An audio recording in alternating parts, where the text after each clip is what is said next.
Broadcasting live from sunny South Florida, and the best way to start your Saturday. This is KMA Talk Radio, life, liberty, and the pursuit of fine cigars.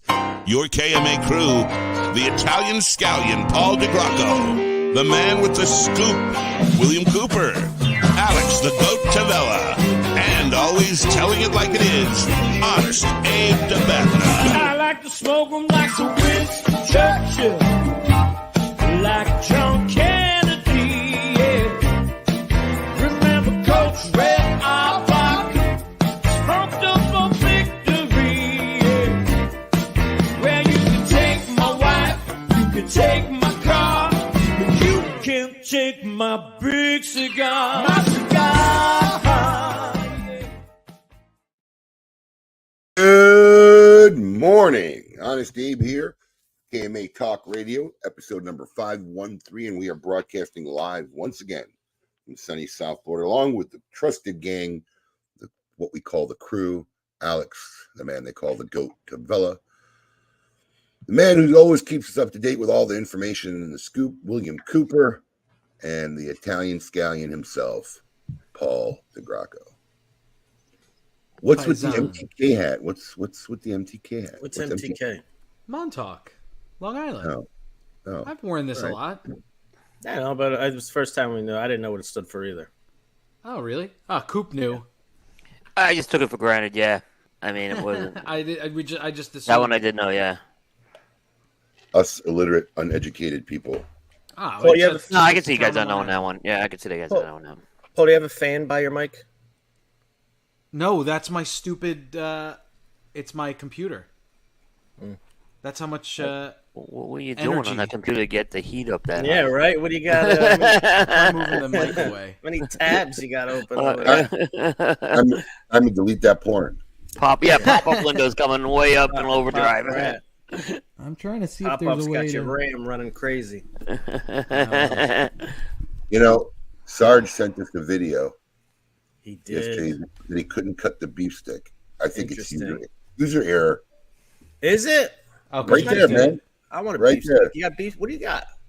Beef stick. Why couldn't he cut it? Because it wouldn't fit? Because, he knows there's a plus and minus Wait a side. minute. There's a plus and minus side. I just used the minus side and it worked. No, I used the plus side, actually. Yeah. Do you have that's any why. more is my question. Me? Yeah, you. Maybe. All right, well, maybe I'm coming to get one. Maybe. What beef? I think I have one of the beef sticks. I love the beef stick, by the way. I think it's a fantastic look in interpretation of that blend. Last one. Wow. It's got that ultra flat cap. Yes. And covered foot. Yeah, they did it. It's a good job on that It one. does look like a beef stick. Yeah. So yeah, I'm smoking it in light of the drops that happened yesterday. Sarge, user error, brother. User error. Clean as a whistle.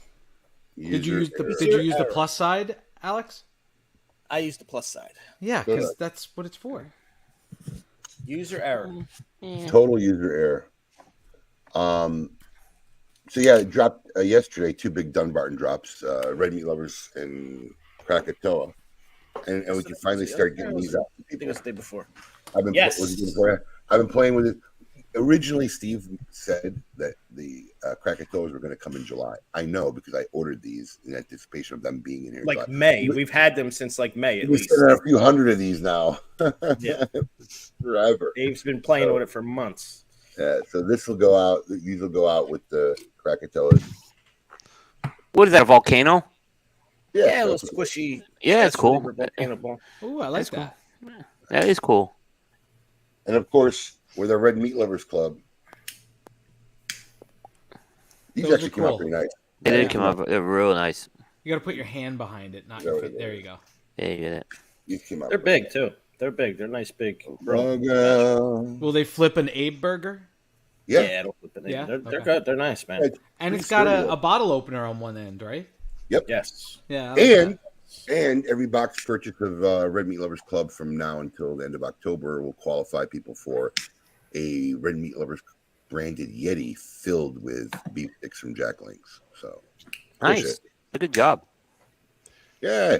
Oh, just always making it fun. So that's what I'm smoking. How about you, Coop? What do you got going on today? I went with a knuckle sandwich Maduro. that. Ooh. Yep. Little Maduro. That's strong. Yep. That's a strong stick. It's a nice strong stick. I've been up for a while, so yeah, I can handle this one. Yeah. I was going to say, all three of your cigars are strong for the morning, no? Yeah. It's just show. We're up and ready to go, unlike some. Yep. Whoa. I've been up. since They're 5 up. I don't know o'clock. about ready to go. Although Oh, you? Eli I don't know came and any tapped of me the- on the shoulder this morning at 4:30. He goes, "Daddy, can I get out of my room now?" I'm like, "Well, you're out of your room." And no, was it's the green 4:30 light? in Was the morning. red light? Were you here for the red light, green light show, Abe was Abe, not or was here. that when you were I not wasn't here? here. Oh my goodness. Okay, so let's back. This is just going to be a lot of Paul in this episode, but Paul just provides the content. Okay, so Paul has a traffic light in his child's room. It's not a And traffic light. Paul, it's a traffic light. What else would you call it? Yeah, what else? It's He a has sound a night machine that has a night And light. that has a night light that he has his child trained. The child is not allowed to leave the room, even if he wakes up in the morning, until the light turns green. Hatch is what it's called. And then the child knows that the child is able to leave. Why the room. parent anymore? Well, it doesn't work. Is what I'm saying. Axel has one, and when he was first out of a crib, well, even when he was in the crib, but Axel was crawling out of the crib. I mean, as soon as he could crawl, he could get out of the crib. So it wasn't really. But we would make the light turn green, like you can set it, and the light would turn green because we had friends of ours that did this, and it worked. Where when the light turns green, he can get out of his room. If it's not green, he can play, he can do what he wants in his room, but he can't get out. It's too early. But when the light turns green, he did it for a little while, but it never really worked. It didn't stick. They do not have that now because it just doesn't work. That was a formula for disaster. I could Our tell you biggest that one. our biggest problem is our kids. My kids don't sleep through the night. There's a brown light to tell him when he can poop. Yo, you got your light and no brown light. Yeah. Yeah. So, but it didn't work. It didn't work. So, but now they ask if they can get out. But Eli, all night this kid's just walking out of his room. I don't know what to do. Like he's 3 years old. I'm telling you, like every 2 hours, like clockwork, the kid either wakes up crying or just sits up and like calls for something. Like he'll be in the middle of a dream and he'll ask you like. The other night, he starts screaming, "Daddy! Daddy!" I walk over there calmly. I go in. I'm like, "What's up, buddy?" He goes, "Can I eat this now?" It's like, I don't know, 11:30 at night. I'm like, "Eat what? What are you talking about?" He goes, "We made this together. Can I eat it?" I was like, "Yeah, sure, eat it. Now lay down." And I like covered him and threw him back in the bed. But he wakes up all night. Abe, I don't know about you, but I feel like Sean's comment was a great segue. Oh, well, yeah, we're going to get to that. A couple things I want to do first. Dan, Yeah, right. Dan, it's not a laser engraved. It's actually a stickered cooler. And, But it looks like I don't. That's Evan didn't sticker it. They stickered it. It looks like I think. Yeah, that's I like don't know. professional decal. And Yeah, the yeah, EMS that's- colors are that's the same decal. too. That's the same. No, That's yeah, the no, right his- red his- meat lover Yeah. color. That's not like Evan Yep. just got some stickers and. Yeah, no. No, his graphic guy put it together. And also, everybody, let us know what you're smoking this morning. I Yep. got a couple guys Oh, yeah. commenting, but yeah, post up. Let us know what you're lighting up for KMA. This is Yeah, this you just Friday you morning. awaken You, the beast. There he is. He's So now back to Sean Correa's comment. Right, there's a brown light. Tell me. So I can't wait for this. yeah, the interaction with Paul DeGracco on any level is just always somewhat mind-boggling and somewhat entertaining. So I don't know, Coop, you missed it this morning, but here's a little. I heard snippet. about it. I got an Oh, update. you sons of bitches. Here's a I little got it. snippet of some pre-KMA from this morning before the show started. Look at it. I don't know. Push my poop until the poop comes out. Bye bye poop. Bye bye poop.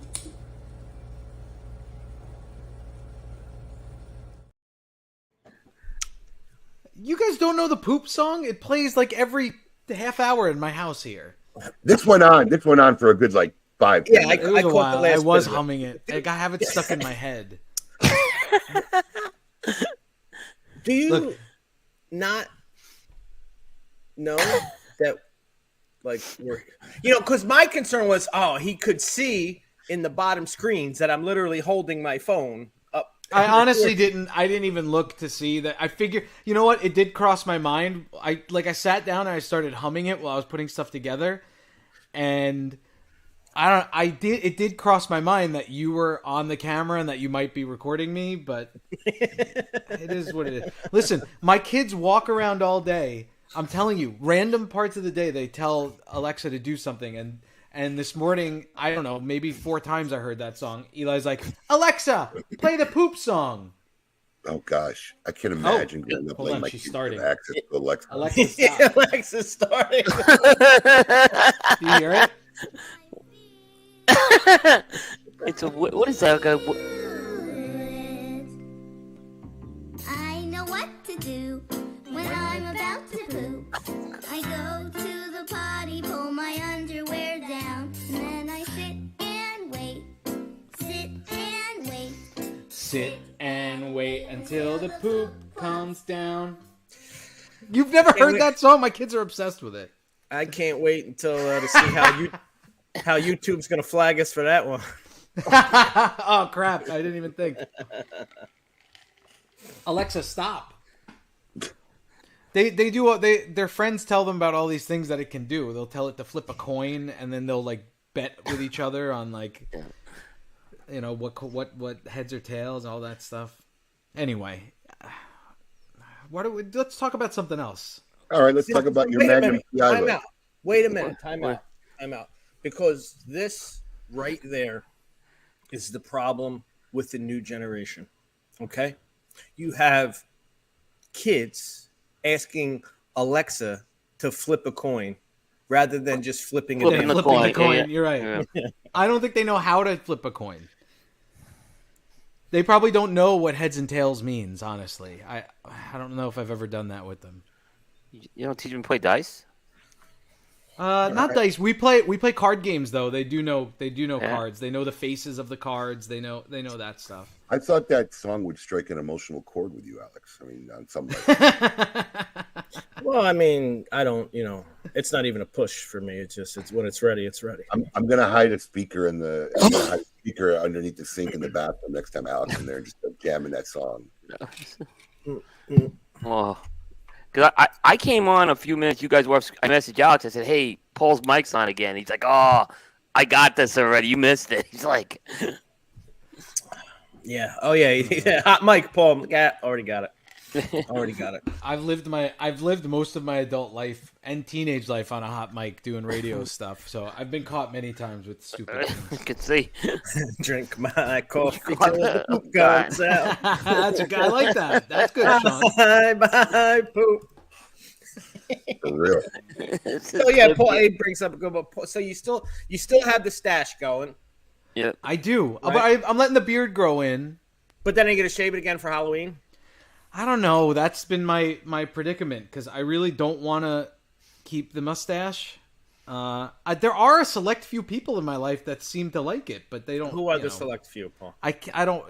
People Listen, I know, man, friends. There's always insane people everywhere. I mean, Yeah, I agree. Yeah, I mean, yeah. Oh, yeah. I thought that was a good idea to jump off the top of the building. Yeah. Okay. There's always a handful of people. That's not My wife, when we were in Disney, my wife That was is true. pointing That is a good out point. the other people with mustaches, and she's like, "You really want to be like that guy?" She's like, "Look at that guy. She's like, look, that guy has a mustache. That guy's a criminal." Like, Oh. it was weird. I've never grown a mustache before. Sure. I'm not sure why. I just never did. But the fun part was I grew You my actually beard did really grow out, my and then I mustache did the, in time. I shaved it in all different things while I was getting the mustache ready. I did like a goatee. I did a handlebar. I had some fun that night. You had some fun with it. Yeah. I could see Paul with a handlebar. It would, Trucker hat. it would look better than the stash. The straight stash makes him look pervy. Yes. Yeah, I especially with a clean shaven face and the mustache, I Little feel like little beady eyes and a stash never go well together. Singing the poop song. singing the poops. You're right. There's So was issues. this done for a Disney trip? It was. Oh, do I have a picture of it? I think I do. I'll get a picture. But yeah, we had planned to go to Disney because my sons wanted to go to the Mickey Christmas party. So, I'm sorry, Halloween party. And we, always do like a family, we try to do a family costume, like a theme. And this year was Super Mario Brothers. That's what the boys wanted to do, and I figure let's do it while they still want to do it, because I'm sure in a year or two they're gonna hate us and not want to do it. So I was Mario, Axel was Luigi, and Eli was Bowser, and Steffi was a pregnant Princess Peach. Which there were some people making some jokes like, "Whose is it? Is it Mario's or is it Bowser's?" Well, the love interest in the movie is Bowser loves her. So if people were wondering, I'm trying to get a picture. Here it is. You know, I just good brought right up. there. You brought up a thought in my mind, Paul. Marissa, if you're watching, cut it off here. I have a question, Abe. And if Abe's kids, everybody's kids watching, cut it off. Go ahead. That's the picture. Well, yeah, we say that has nothing to do with my question. I thought you said that. I'm like, where are we going with this? No, yeah, I don't know. I don't know. Cut it off your case. Where's Asher on Santa? Oh, good question. That's a He's good got to question. know. I don't think so yet. The girls play along, right? Like maybe they're convincing him that. Well, I'll tell you what. End of last year, he's never said anything. And you know what's different too is when you have the 3 other kids who don't really talk about it, like with the excitement and whatever. Yeah. He doesn't think about it, Right. When Petra was still young enough, it bled down to everybody because they're all talking about it amongst themselves. Santa's coming, but the other 3 aren't talking about it. So Santa, like Christmas, is not even on this kid's radar yet. Like Santa or nothing. So it'll be interesting if he asks to make cookies again for Santa. Then you know. Then you know. Cool. When was it over for your kids? Around when? Around, I think it was kindergarten, first grade. So we didn't once we didn't kind of try to prolong it. I wanted to, my wife didn't, so we didn't really prolong it at all. Yeah.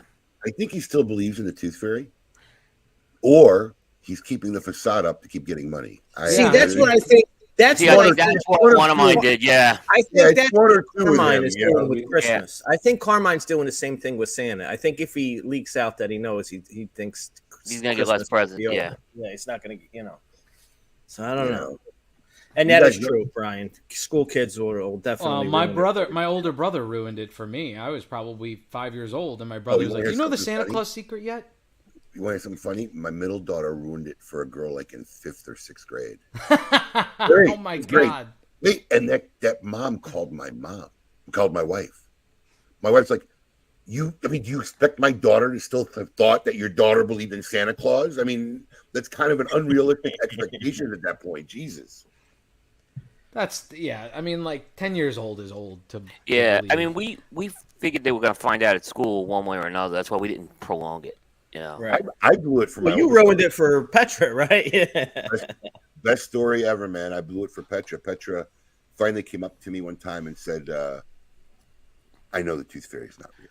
I'm like, really? How do you know? Oh, right. I remember this story. Yeah, she's like, well, it's obvious, like the Tooth Fairy forgets to come for 3 or 4 days, and all of a sudden the money magically shows up, and I hear Mom creaking around upstairs, and da-da-da-da-da, and whatever. I'm like, all right, so listen, you're welcome to the club.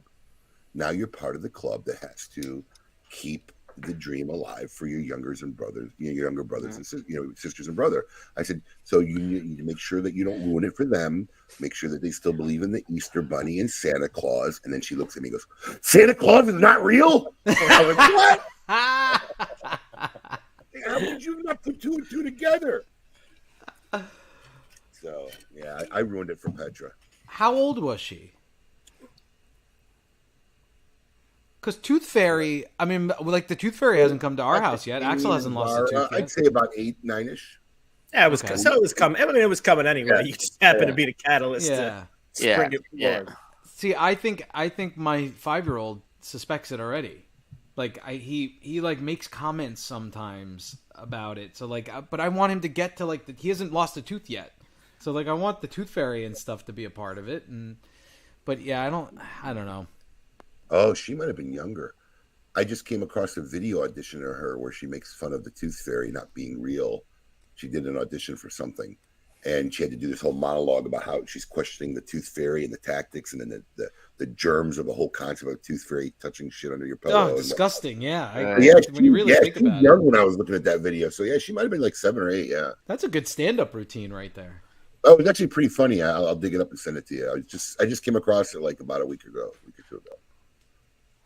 It is a strange concept, let's be honest. Well, that's the problem. That's why, what do you do? Because Carmine's asked me, what the hell does the Tooth Fairy do with all these teeth? Great question. Yeah. Teeth no dummy. Teeth. Like, I don't know. Recycles them. Yeah. And you know what's funny? Hannibal. Coop, I don't know about your family, but my family was a little bit old school Sicilian, and like some of them would like keep their fingernails. Like they would cut their nails, but not like just like throw them in the garbage. They'd put them in the fireplace because they didn't want you. If your enemy gets any part of your body, they can put the evil eye on you or something. Yeah. You know, like it's bad juju. So like this is a person keeping your teeth. Yeah. It's a weird concept. It is. Does anybody know the origin story of it? Of the No, tooth that's fairy? a great question. Yeah, what the fuck? Where did that whole thing come about? Because you'd say it's Hallmark or whatever, but nobody really makes money on the tooth fairy, just money out of parents' pockets. Yeah, the kids. Right. There's no marketing thing behind the tooth fairy. I wonder where that thing started. The first resemblances of the tooth fairy date back to the 17th century in Europe. During that time, parents believed that burying their child's baby tooth under a tree would prompt the growth of an adult tooth. Then there's something about the dark history of the tooth fairy. During the days of the witch hunts, people believed that witches could curse someone using their lost tooth. Because of this belief, it was imperative baby teeth be properly disposed of to save children from hexing by witches. Yeah, well, it's the same thing as like you were saying, both Italian, Maloiks and shit. Yeah. So strange. Times haven't People changed. were dumb. Yeah. It wasn't the one that kind of, for me as a kid, that gave it away. It wasn't Santa. It was Easter Bunny. The Easter Bunny one was just, it was too outrageous. It's absolutely ridiculous. It was absolutely ridiculous. Like, how is this rabbit like talk and walk around and I never understood it. It's kind of So really that creepy. one kind of just gave it. That one just kind of gave the whole thing away Has for me. anyone ever made like a killer Easter Bunny horror movie? Oh, I think that'd be a good concept. Good one, yeah. Easter Bunny goes like haywire and starts killing people. I'm sure there has. There's now that Winnie the Pooh one. Yes. Because Winnie the Pooh is back in the public domain, which is what they're afraid of with Mickey Mouse. When is that? Mickey Mouse technically came up already. I don't see anything about an Easter Bunny horror movie, but there's got to be. Well, you heard it here first. Well, yeah, geez. Trademark. This is a verbal trademark. So speaking of Disney, I heard you stopped by Legoland. Yeah, so Axel's really into Legos. So Eli likes them, but Axel's kind of obsessed with building things with Legos. And we've been to Legoland in New York. So was my son. He just started. He's got like 4 or 5 cars. He's building like classic cars, Maserati. So eventually I'm going to have to build him some kind of wood shelf to put them all up in. But he's building like these little Lego. Does he have a Lego table? No, they have like a wooden box like this. It's like a serving tray, like you'd bring somebody breakfast in bed in. Yeah, that's what we have, and that's perfect place. I got a big. Puts all the Legos in there and works on it in there. Yeah. My parents bought him like an actual Lego table that has like a Lego top, like a green Lego top, so he can build stuff on top of it, and it's got drawers where he can put the Lego pieces. But anyway, he's obsessed with it. And he wanted to go to Legoland in Orlando because our neighbors went and they talked about how great it was. And what a friggin' nightmare, man. It's an hour off Disney property. And, when I'm in Orlando, I don't like to leave Disney property. Oh, God forbid. And you'd be worried about being a traitor. It's really only like 20 miles away. It's not far, but you can't, there's no direct route there. You can't like take one of the highways. So you have to like go all these back road country roads. And it's just if you ever want to really appreciate what Disney or Universal, like some of the really big theme parks that are run really well, if you ever want to really appreciate how good you have it there, go to Legoland because it is a shit show. And I'll do Legoland. You get online for a ride and there's like 10 people ahead of you. We're like, hell yeah, there's no line here. But it says on the digital screen 35, 40 minutes, whatever. And you're like, there's no way. There's 10 people ahead of me. There's one person working the ride. There's nobody working the line. And they load every single part of that ride as slow as they could not go any slower with the way they walk over. They lift the gate. Then they have to wait. Then it moves up. Then somebody goes in. Then it moves up again. Then somebody comes. I mean, it is the slowest operation I've ever seen. No fast pass? This brings up They had a VIP side pass. thought. This brings up a side thought for me. So I have a hypothesis, and I don't know. Maybe it's just my interpretation because I'm not a wait around kind of guy.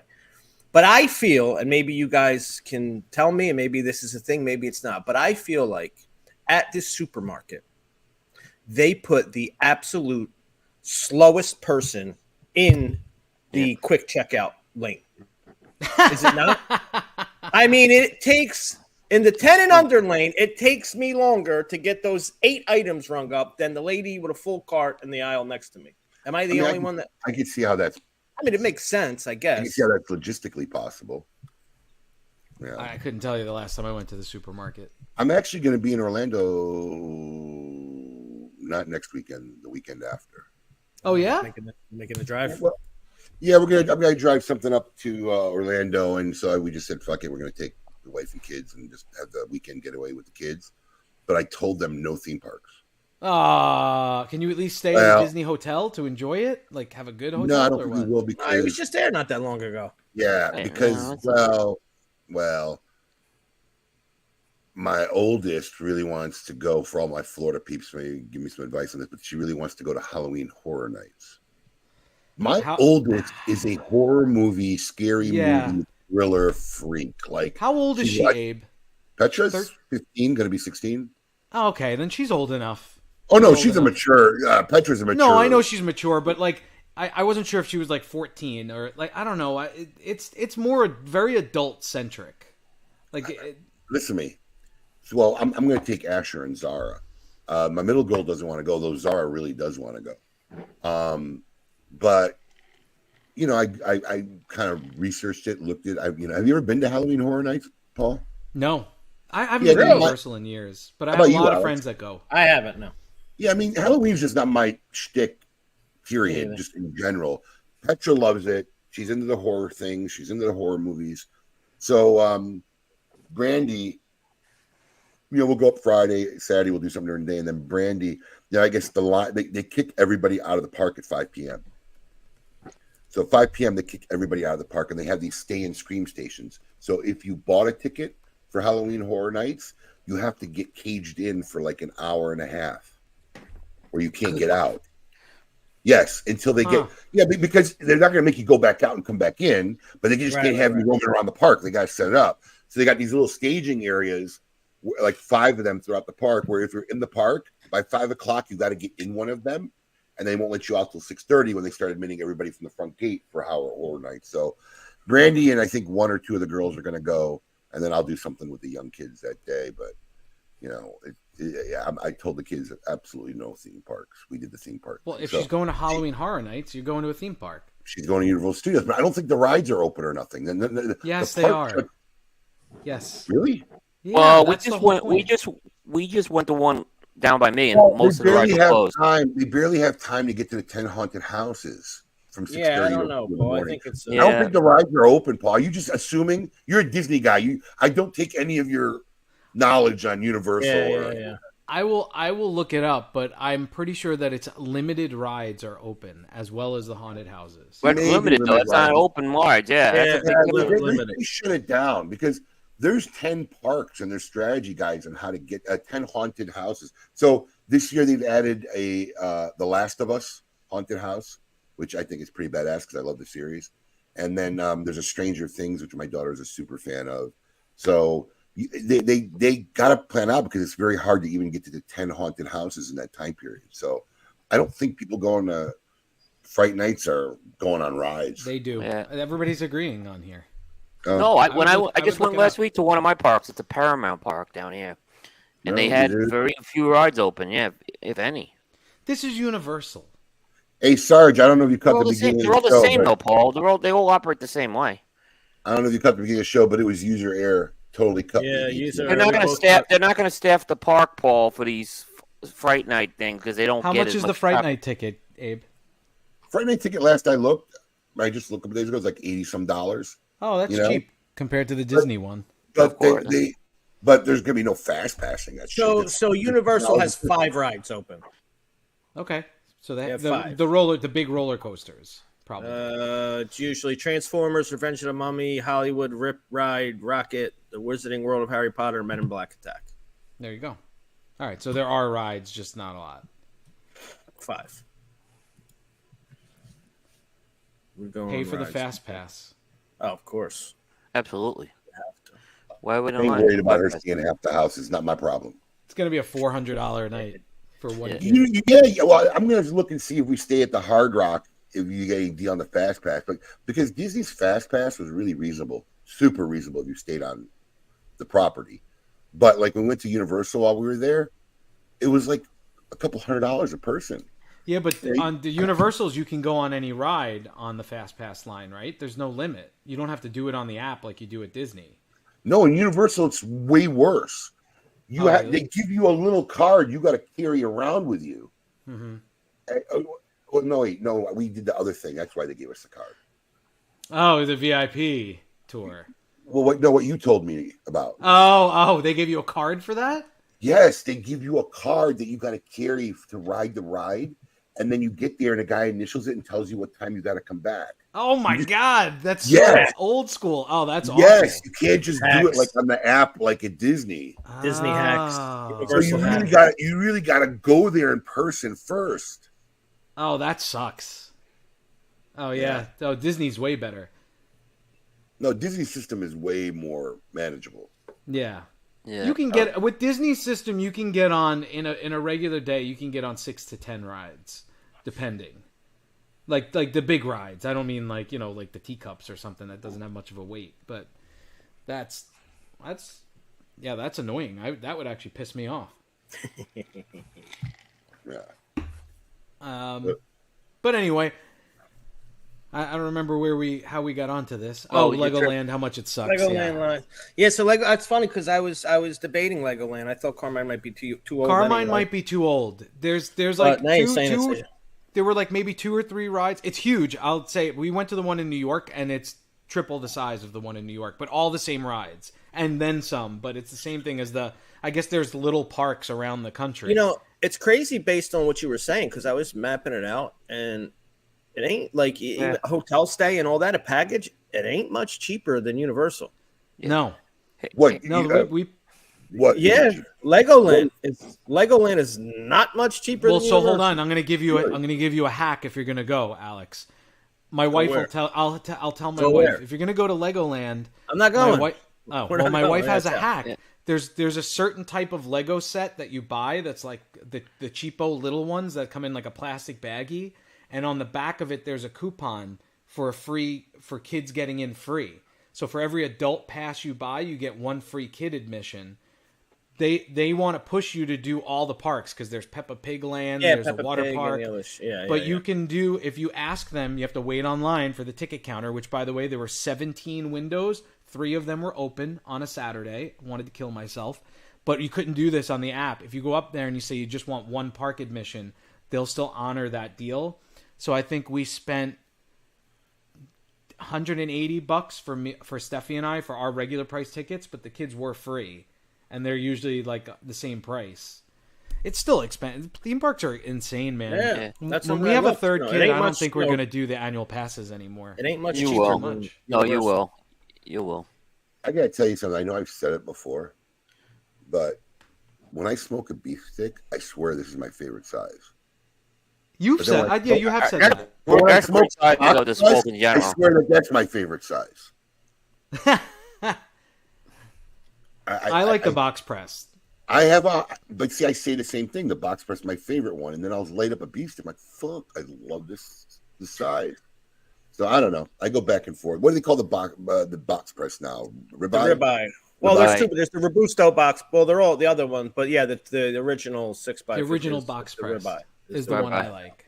which moved the fastest for us as well. I'd be interesting. I wonder, other retailers that have it, what their experience was.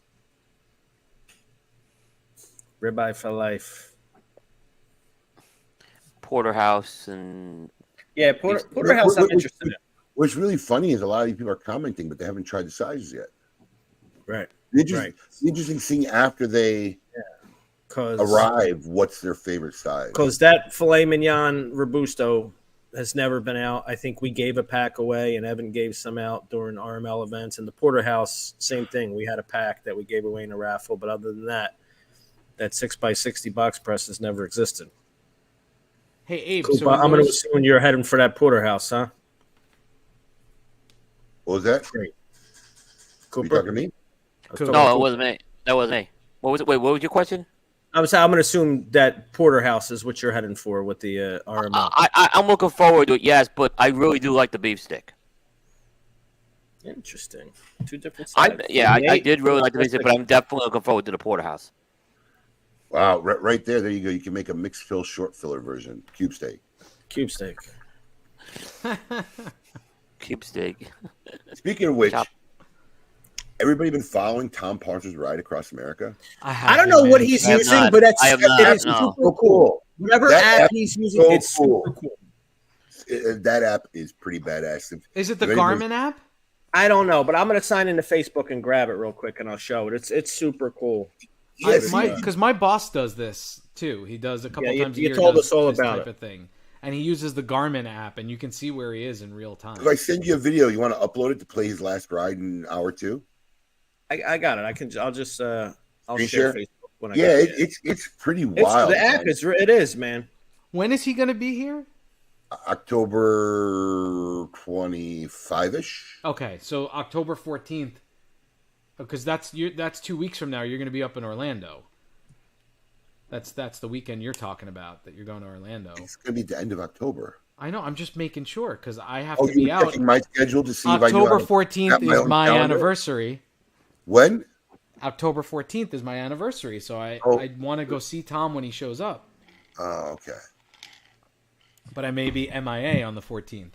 Holy shit! You're always Tom, MIA, if you watching the show, I figured you'd be on the Yeah, road. I posted his question, the Wahoo app. Yeah, that app is pretty wild. So where is he right now? He started from California, right? And he's going He to said I Florida. think in he's out of Phoenix. California now. No, he said he's in Phoenix. Yeah. That's what he posted before. Poor Michelle. That's a tough. Look, that's some rough terrain he's going through. If it's that southern California, it's Bro, like he was really in the okay. desert, 105. Yeah, that's feet. some rough. That's some rough. But there's hills and stuff. I've been through that area. I'm sorry. Did you see the picture that he posted of his feet? I with did the not. tan lines from his I sandals? did not know. So I noticed this, and I'm going to have to ask Tom about it when he's here. I noticed this on his opening ride, right? When he left from San Diego. He's doing a bike ride in sandals. That's sandals, ridiculous. Like, I assumed, like, he'd have these, like, clamped biker shoes, you know, the ones that Yeah. lock into the pedals and shit. Yeah. He's wearing sandals. So you guys want to see this? Where Yes. his Yes. I think this was the 28th. Yes, this is wild. Well, yeah, it's pretty cool. It's a pretty cool app. Let me just prep this one in case anybody doesn't know who's watching the show, not part of our socialite group on Facebook. Yeah. This man flew from Juneau, Alaska to San Diego. He dipped his back tire in the Pacific Ocean, I think that's what it is, and he's riding across the country to Dip his eventually tire. arrive here in Boynton Beach, Florida. And he's got to go to St. Augustine and dip the front tire, and I think that completes the actual cross-country ride.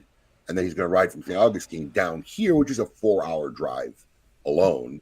And, you know, it's wild. So we've been watching his progress.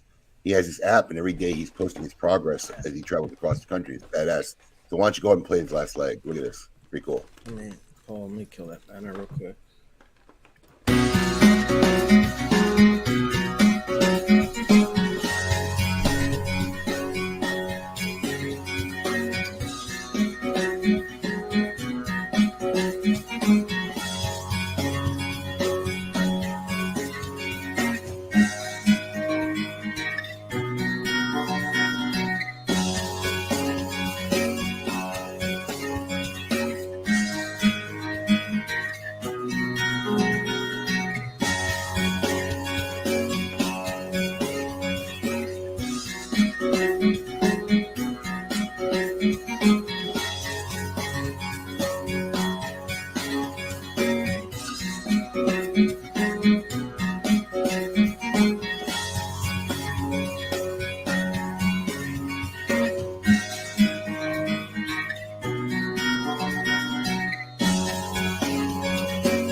that elevation at the top of the fucking screen? Wow.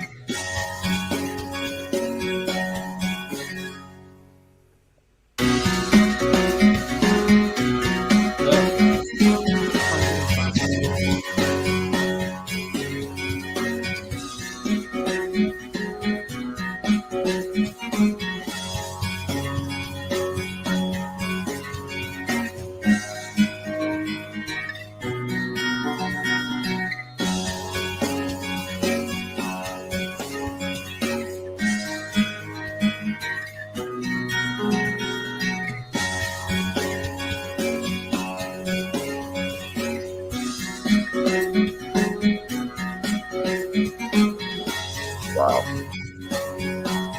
9 hours and 23 minutes.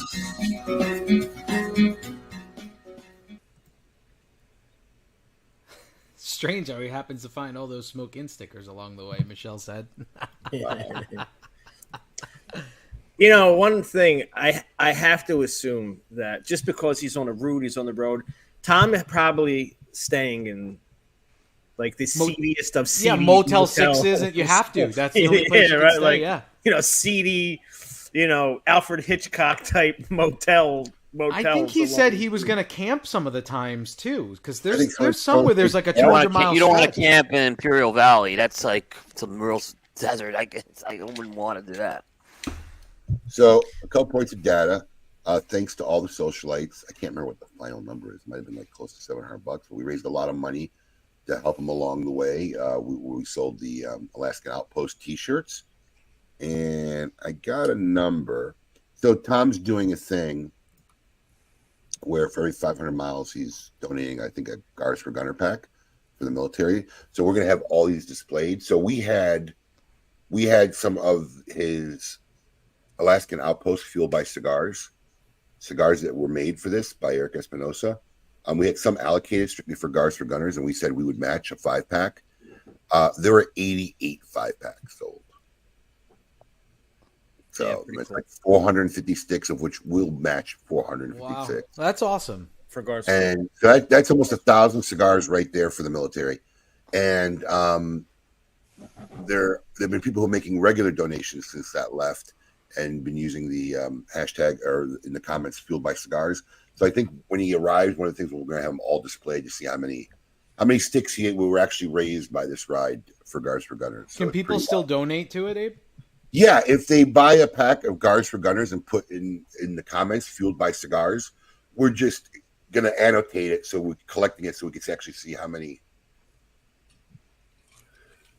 cigars were actually raised by this ride at the end. So pretty wild. Yes. Yeah, I think there was only 1,000 sticks made, Casey. That was it. There was a one-time batch that Eric had at a project that didn't come to fruition. We tried it. We liked it because we were on a real time crunch there to have them done. So luckily, Eric had some stuff. And honestly, I didn't even get to try one other than the sample. Well, we got the sample they sent us, but we didn't get to try one after it was banned and everything. I didn't get those either. No, those we didn't even see. But it worked out really good. Who's got the cops coming? That's me. Not me. That's me. Is that Coop? On Coop subdivision? That's whoa. Hopefully they're just well, my backyard. There's a main road. Actually, that's where it's coming from. Oh. Yeah, so I live on a cul-de-sac, but my back property is on goes all the way back to the main road. It's just a lot of solitude to be riding like that. Dude, I don't know. When I first met my boss and he told me he did those rides, I'm like, what? Why? I don't really get it. Like I said, I was talking about this on a previous show. There's people that do it. There's like, it's a lot of huge. people that do it. It's a big thing. The ultra marathon cycling, it's called. Yeah, there was some where I think he caught up with people along the way, groups along the way that were doing it or doing. Oh, really? Yeah. Well, that one group, they're getting what he called was assisted ride across the country. So yeah, it's like a trailer. I'm just out there solo. Like, did he have a sat phone or something out there with him? He has to. So that's one of the you got to have a sat phone with you. you got to have like some kind of Garmin GPS track. A lot of people use those bike Garmins that are satellite connected so that you can actually map yourself, which I assume is what he's using. For me to now take away now let's safety all in check, Garmin's physically, athletically able to do it. I probably have to pack like 3 pairs of AirPods. They only last a couple. Like I'm going to need headphones the entire. They trip, last what, right? 6 hours? Yeah, tops? 5, 4. And even then they're like 3. What do you do? You just riding in solid like that. At least you got some music in your ears. You're flying. But I feel like riding a bike in solitude.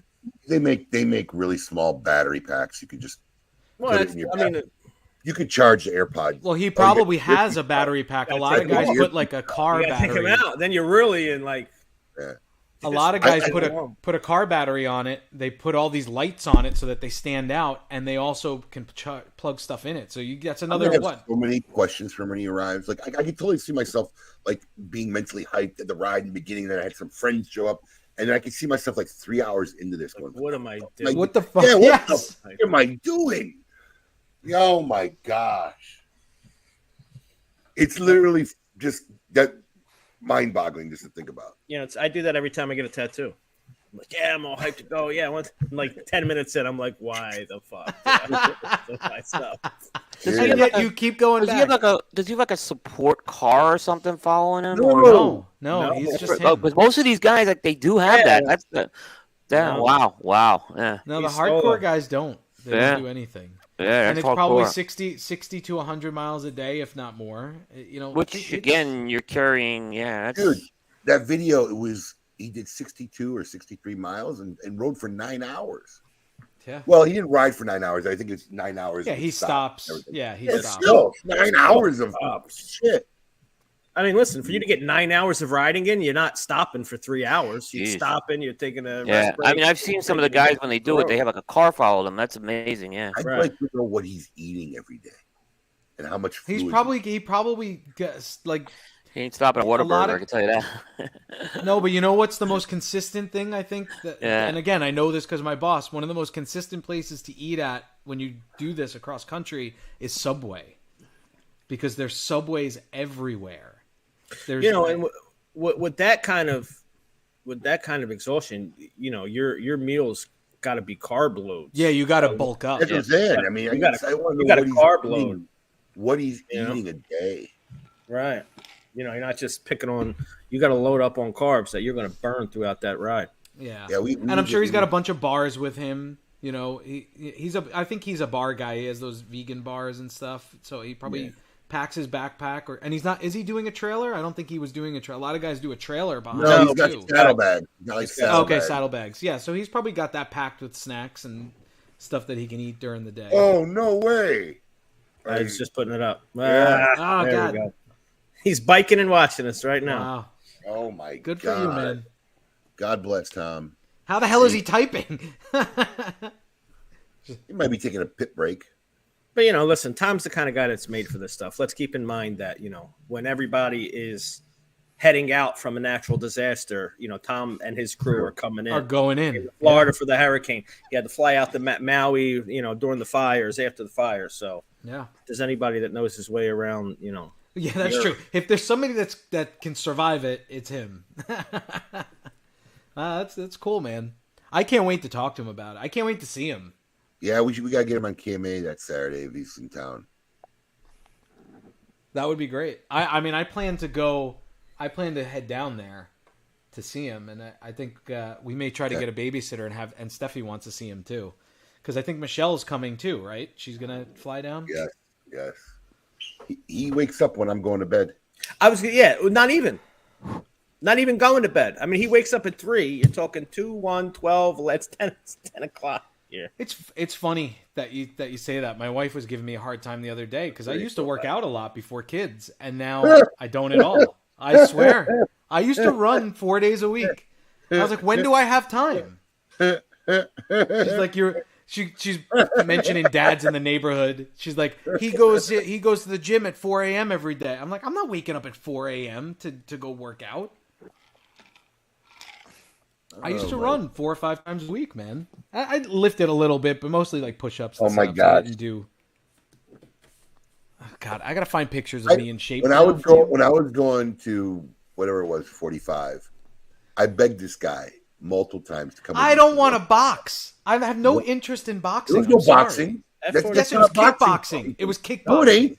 No, it ain't. You asked me to go to kickboxing. No, I asked you to go to the 45 gym I was going to, you moron. No, you said kickboxing. I'm telling you, that's what you invited I've never me to. kickboxed in my life. You put down the crack pipe. No, yeah, F45 is. I've never boxing worked out in my life. It was when I was going to Q45 like for about a month straight. I don't know what Q45 is. What is F45? We talked about it on the show, Paul. You even said, "Well, I'll go Monday." Or blah, blah, blah. F45. What's his name's gyms? Wahlberg. Oh, don't call him Marky Mark. You don't like that. Oh, he does not like that. He gets very upset. Hey, it is what it is. Abe versus Paul. That would be a good. You know what? That'd be good. That'd be good, man. We can promote that. I'll say right now, Abe would destroy me. I'm sure. I mean, I could probably weave in and out and run around him a little bit. That's what you got to do. You got to wind them out. A little rope, though. Exactly, but eventually. I don't know. Yeah, the kickboxing. Anything. I think it's a reach at Boynton Beach we can have.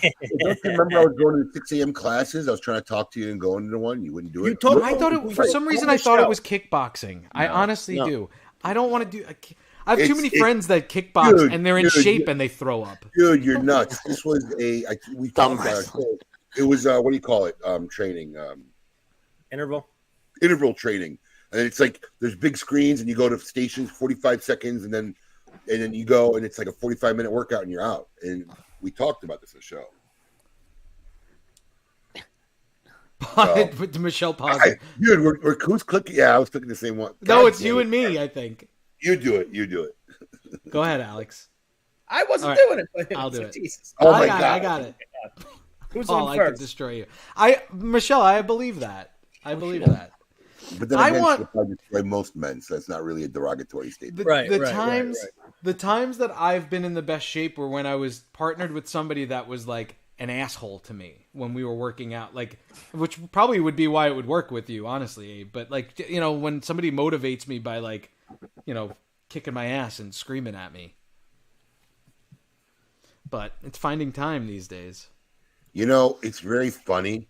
You can tell people who haven't followed us that long. I did that 45 gym for about a month straight. So I went to 45 minutes. Yes, you did. Abe is actually surprisingly very athletic and has stamina for athletic things, which is, you wouldn't necessarily believe it, but he's a very athletic person. I'm telling you, if we have cigar celebrity boxing. We're doing, by the way, on the Coop Show Thursday night, we're doing cigar personality celebrity death matches. Oh boy! So we're gonna be picking people, and we're gonna be. You're gonna do what? Cigar industry personality celebrity death matches. So, like, what would happen if Juan Cancel would battle like Hector Alfonso? If you're really, really good, you'll figure out how to get some AI version to produce it. That's I have to call Eric on that. He's the AI guy. Yeah, that would be really cool. Yeah, to put together, hugely entertaining. Yeah, I mean that would be funny as hell. That is a good idea. Yeah. Who's ass kicking? They think you're ass kissing me, Paul. Because I said he's athletic. I'm paying him a compliment. Yeah, it's fact. Abe's more athletic than based on that. What he was telling me, I give him credit on that. No, he is. He's a very athletic person. He racquetball 3 times a week. Yeah. Absolutely. Like I remember when you guys doing the dress competition, I still thought Abe was in the best shape of the three. Well, that's not saying much. With soccer and Nimish, I mean, it was like. Yeah, I gained some weight back by the time because that was like round two of that competition. Yeah. So Abe's athleticism is coupled with mental capacity. I mean, because look, let's be real. I can outrun Abe any day of the week. I'm not carrying as much Abe's weight. But we would play racquetball, and I would lose. Well, Abe knows more than me, but Abe knows how to use his. He doesn't waste energy. No, I'm flying all around and chasing him. Abe knows what I'm going to be. I'm going to be here, so he knows how to use his energy Right. So even me, who would I'm carrying less weight, I should be able to outrun Abe. I'm dying because he's. No, that's the only sending reason me. why he's never won a game. Is I just know the game better. But we would play for what, an hour straight? An Heart hour rate- straight of racquetball, bro. Heart right, dying. Oh my Heart rate was god! like I'd be 150, puking on the 160, court. consistently. Yeah, I mean, there was a couple of times where I literally I had to walk off the court. No, but the funniest would be, Abe would be like, I'd get a point, and he'd be like, if it was 8-8, I would have chased that one. I gotta say, but there's no reason. No, it's seriously. 9-2. He's like, I'm not chasing this. I'm gonna let that one The go. score isn't close enough where I have to haul ass to get that. Yeah. He's like, if I gotta it was 8-8, consider I would have hauled ass for that. I gotta consider. But that is a part of athleticism, knowing when to, use your fuel tank and when you don't have to. Yeah. That's funny. All right, we're gonna take a quick break right now. We got hour 2 coming up. We do not have a name that jam, but I got a little trivia thing going on in hour number 2. Okay. Our guy who does all the video for that had it's personal situations out of town, so we don't have that, but we do have Tail of Tape number 2 coming up, and of course, Would You Rather? It's in the scoop. Well, and I have to display my number 3 because you guys didn't talk about it last week. Sure, absolutely. Yeah. Okay. Anyway, don't go anywhere, folks. We'll be right back. Keep it lit.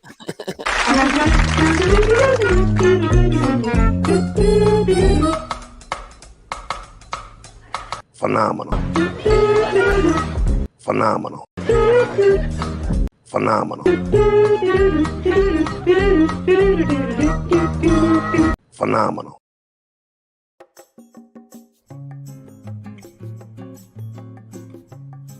My name is Rafael Nodal from Aging Room and Tabacalera, USA. Since I was a little kid, I fell in love with a musical form called sonata. There are many famous sonatas, from fantastic composers and musicians like Beethoven, Liszt, Rachmaninoff, Mozart, and I wanted to have my own sonata. So I dedicated my sonata to Nicaragua, but I didn't write my sonata with musical terms. I composed my sonata with tobacco leaves. I teamed up with my great friend and tobacco master, AJ Fernandez, and together we created these blends. This cigar has subtle notes. It's not aggressive. It has some great flavor, some character, and amazing aroma. So I dedicated my sonata to Nicaragua, the land of volcanoes and lakes. Cheers. Surgeon General warning: cigars are not a safe alternative to cigarettes.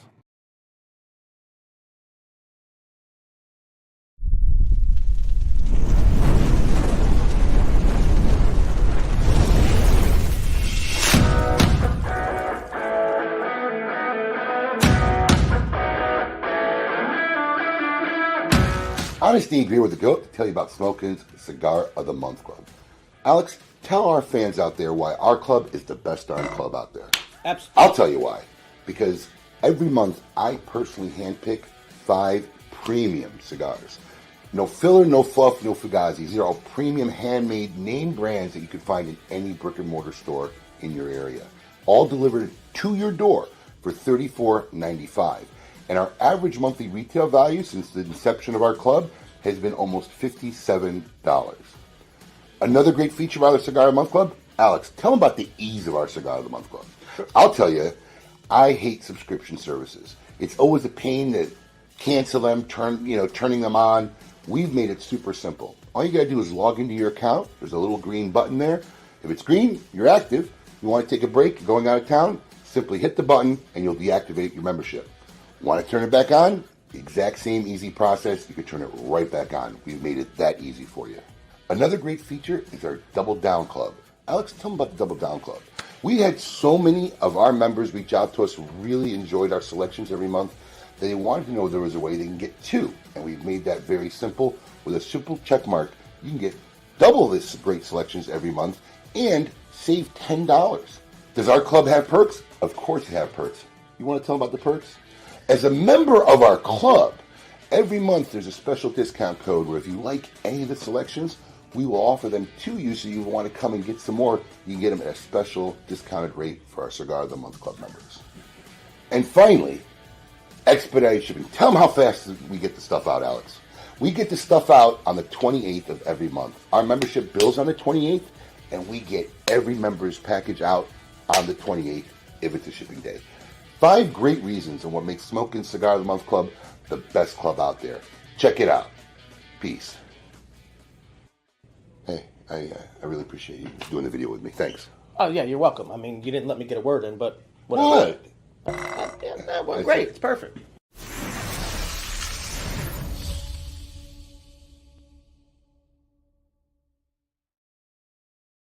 Welcome back, everyone, to Hour 2 of KMA Talk Radio. Honest Abe here with the gang popping in. There we all are. Alex Tabella, the GOAT, William the Scoop Cooper, and the man we call Shameless Paul. Ooh, That was like a- that. It That was a rhymes. rough. The man That we was a call- rough break for me. Why? I've been drinking a lot of coffee lately because I'm not sleeping that great. So I poop got song? more. I was thinking. I got more coffee and I had to pee really bad. And the bathroom, I'm in my office. The bathroom is literally out this door, and there's a door right next to it, and that's where the bathroom is. And I heard Rafael Nadal saying "Cheers," and I know. No, that's you the went end at the of wrong commercial. time. You got to go during the COTM. It gives you enough time. I was trying to Pro tip. I was trying to gear myself up to say like I can go another hour, I'll be fine. But No, pro tip: you go during the COTM commercial. Yeah. You got enough time. Yeah. It's like 2 minutes and change. Plenty of time to take a. It's strategically placed. But I ran Coffee! back here. Woo! Cheers. Coffee! I should have gotten more. We go through a lot of coffee. I'm the only coffee drinker. My wife very, very seldom will drink coffee, but it's like 3/4 creamer and a little bit of coffee in it when she does. So, this week Listen, I came up with it. I could week play it. No. This week I came up with an interesting tidbit. I think we went over it, so we're going to see what our fans did, since we don't have a Name That Jam, which is. So we're going to bring you this tidbit by Avo Cigars. So I'm curious. So it is a 2-part question. First part, let's see what the comments are. What is the average number of photos that a person has on their phone? So let's see who can come close to this number. I'm going to see what the comments say. Average number. I'm really curious on this one because we talked about this one. Yeah. I think Paul was actually really close on his guess of the average numbers. He was. Oh, he was way over. No, he was. No, I think Paul was. His guess was right. His amount was way over. His amount was nuts. Yeah. The amount that I had was insane. Yeah, it's insane. But so is Abe's. There's But one that's close that I would see on probably here. have. I would probably have the same amount of Abe if a couple of my phones I lost photos from. Yeah, Like one my- guy's my- very close with the answer. I think. With One these. guy's extremely close. Yes. Yes. Well, no, I think 2 guys are close. One's under, one's over. One's over. Yeah. Yeah. So, of all the comments, I think the closest people so far. I got to remember we're on an 8-second delay. I'm still throwing them in. Ooh, one came really close. Yeah. That's pretty much it. 2,795 photos is the average. Yeah. Which seems very low now that I Well, look for at my you. phone. Not really. I mean, that's a lot of photos, Paul. Wait, that being said, Alex is saying everybody's gonna have to drop off the show for a quick second. Go to your albums. Is anybody else frozen other than me? Or we're all Just are we you. all frozen? Just you. You are frozen, just you. You're frozen, Abe. Sorry, it's a But good- we it's a can good hear thing. you. But we We can can hear you. You're good. All right. So go to your albums, look at your recents. Just now scroll down to the start bottom. typing in how many photos you actually have on your phone. While they're doing that, I'm going to reload my screen because I'm still frozen here. Looking Yeah, at all you just guys. shut your camera off. Yeah. Yeah. I'm gonna put mine up there. So mine was at 3281, which I feel 3,281. 3,281 photos. All right, I'll put it in. Yes. And mine was at. Viewership Mine was stuff. high. Mine was like 5,100. Yeah, yours was.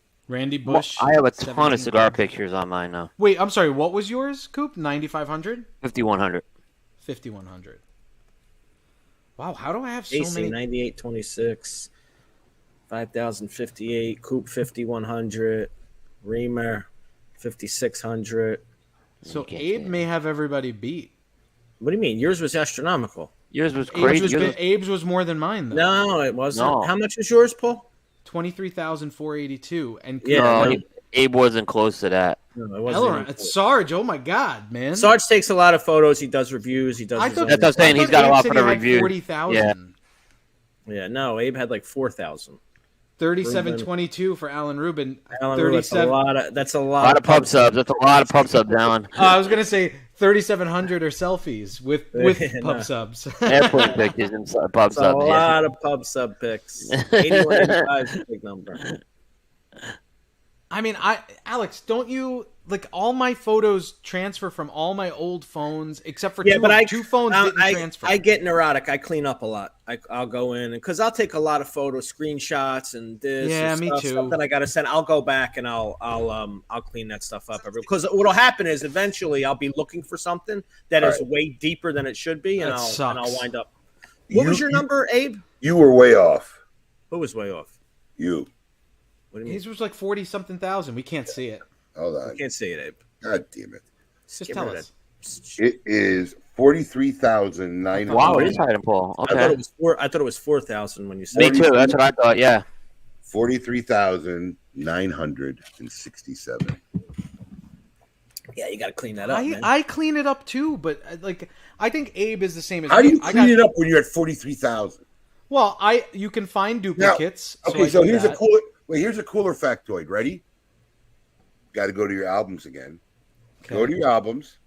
If you got an iPhone, you can shrink it down real good. What's the date of your first photo? Oh shit! How do you? You got see, but this isn't true because my like I said, I have some from other phones that are not on here. So mine's February 6, 2011. Mine's 2002. Mine's How do you find that? How do you find that? If you're on an iPhone, just click on the picture, and then they'll tell you at the top of the picture. Okay. On it. Oh, now everybody's frozen for me. October, yeah, you're frozen now. October 24th, 2002. Mine's is 2016, but that makes sense because that's right around when I switched over to iPhone. If I go back, this is actually very common, John. Most people have June 21st, 2018. Yeah, that's why I got 40,000 pictures. A lot of imports. Yeah.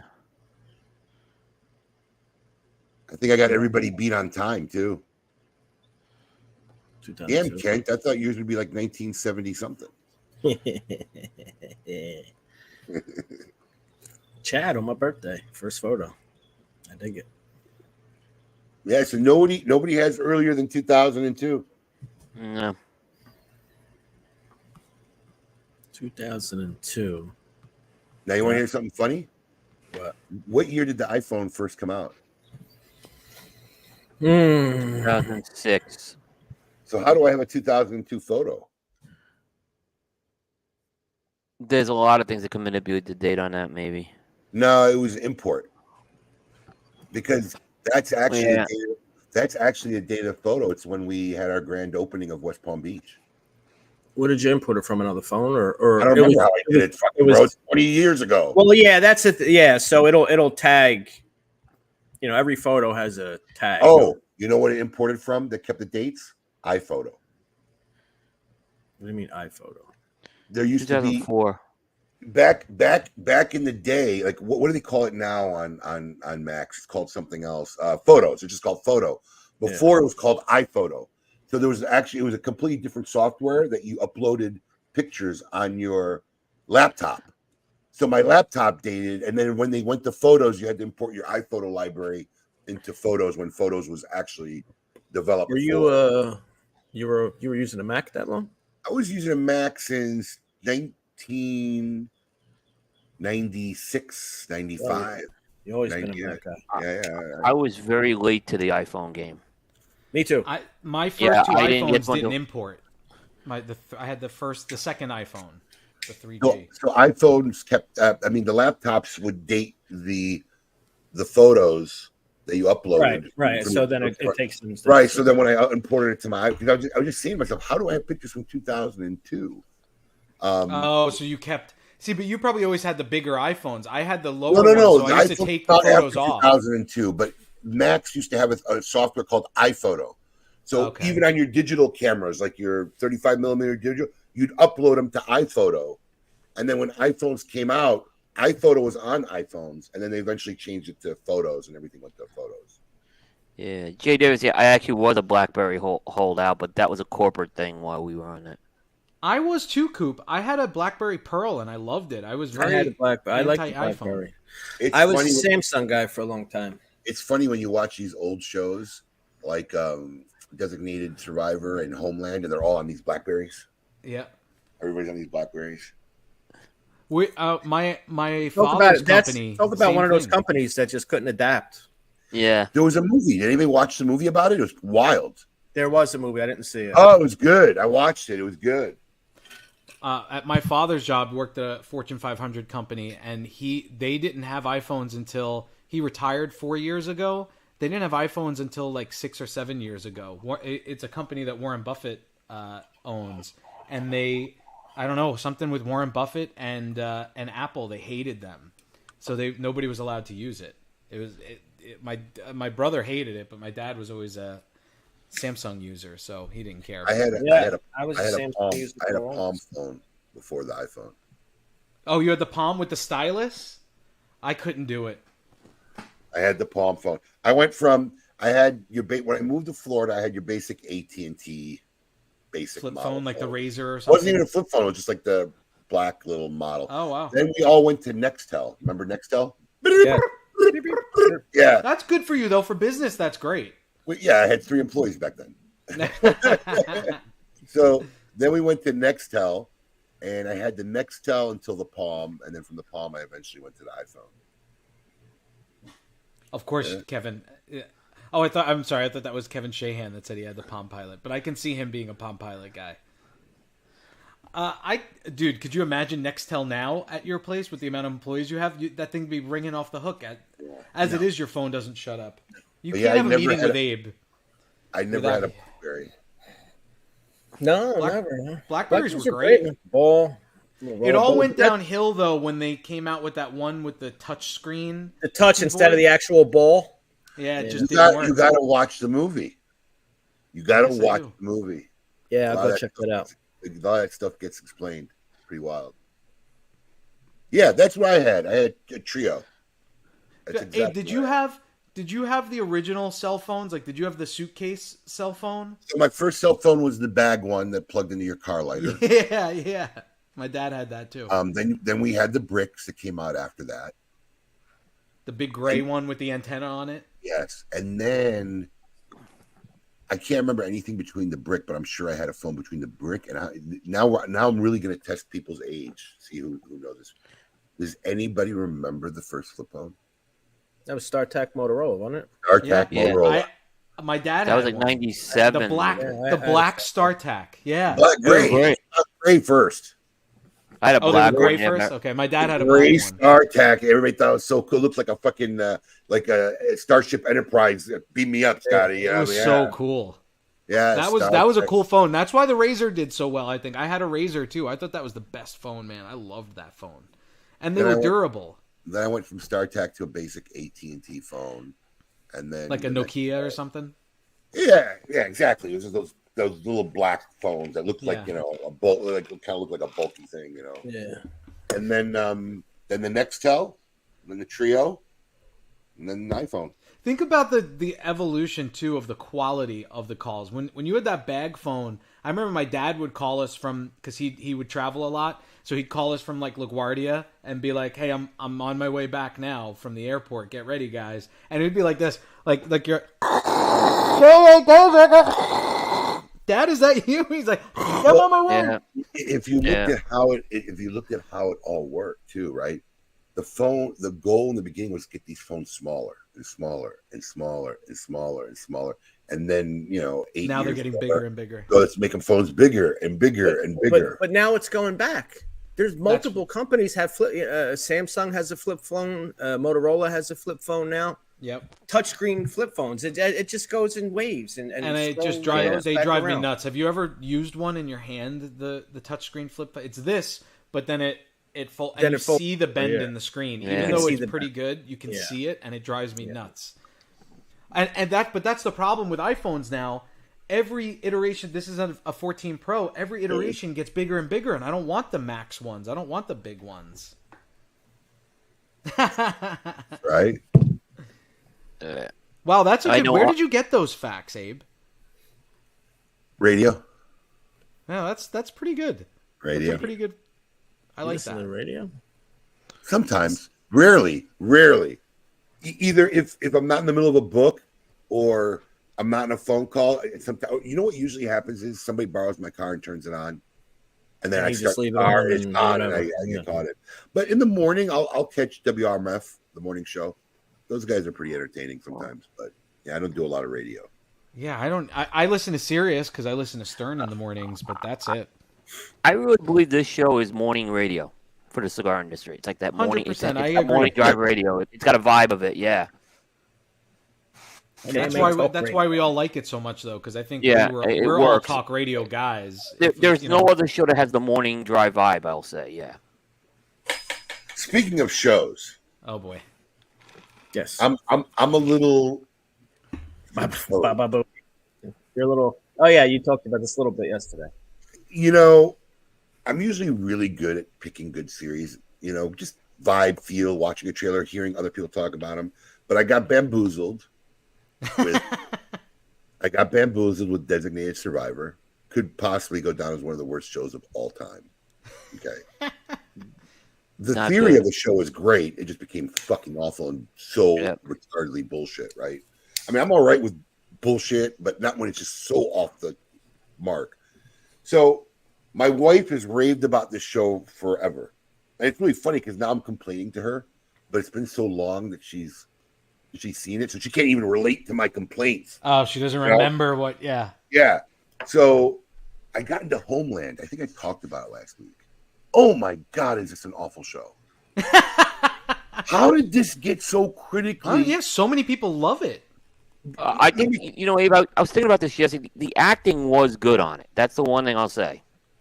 Acting was really good by everyone. The acting was, but the plots were terrible. Okay, but that's the Glory ante in into the writing. game. First off, there's not one character you like. This is like another Succession. I can't root for anybody.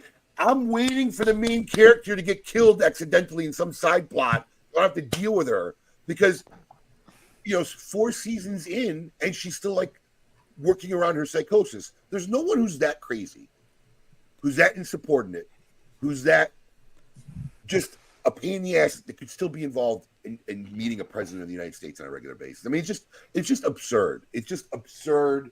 It's so, and I don't like, listen, nothing against Claire Danes. She's acting the role like she's acting love perfect. I can't stand her as a character. Yeah.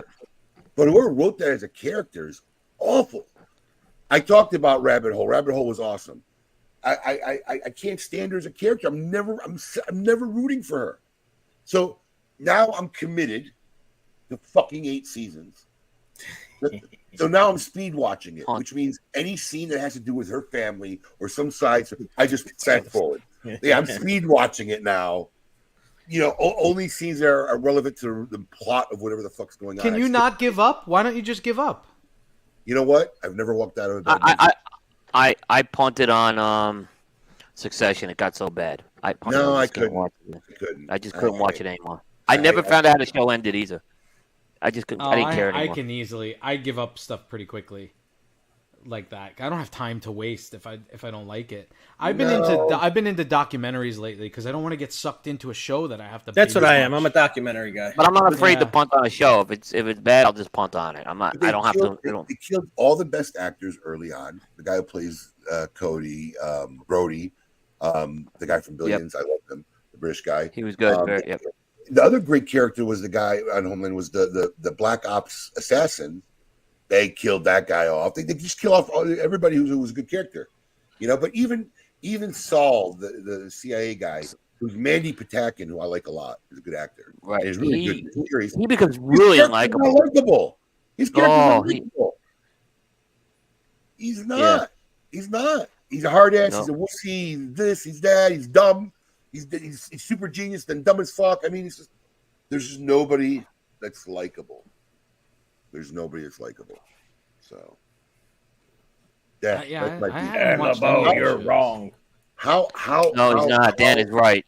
Dan is right. What about Succession?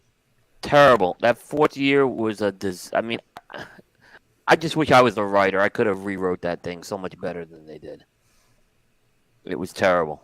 It was just I just bad. like to find one person who tells me they like Claire Danes' character.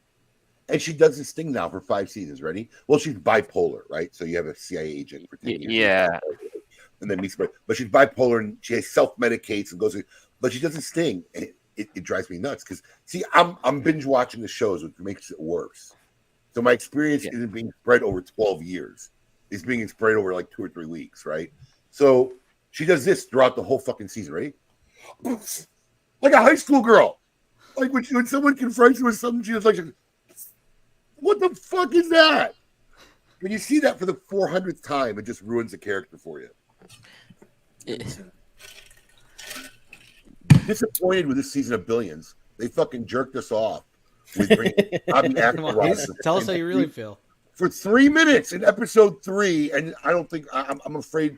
Well, here's the thing: if you're going to come back with your final season, and you put this guy that everybody loved that made the show, right? Undoubtedly made the show. The whole show was centralized upon when it started, right? He had to leave. His wife died, so he brought in this other character, Michael Prince.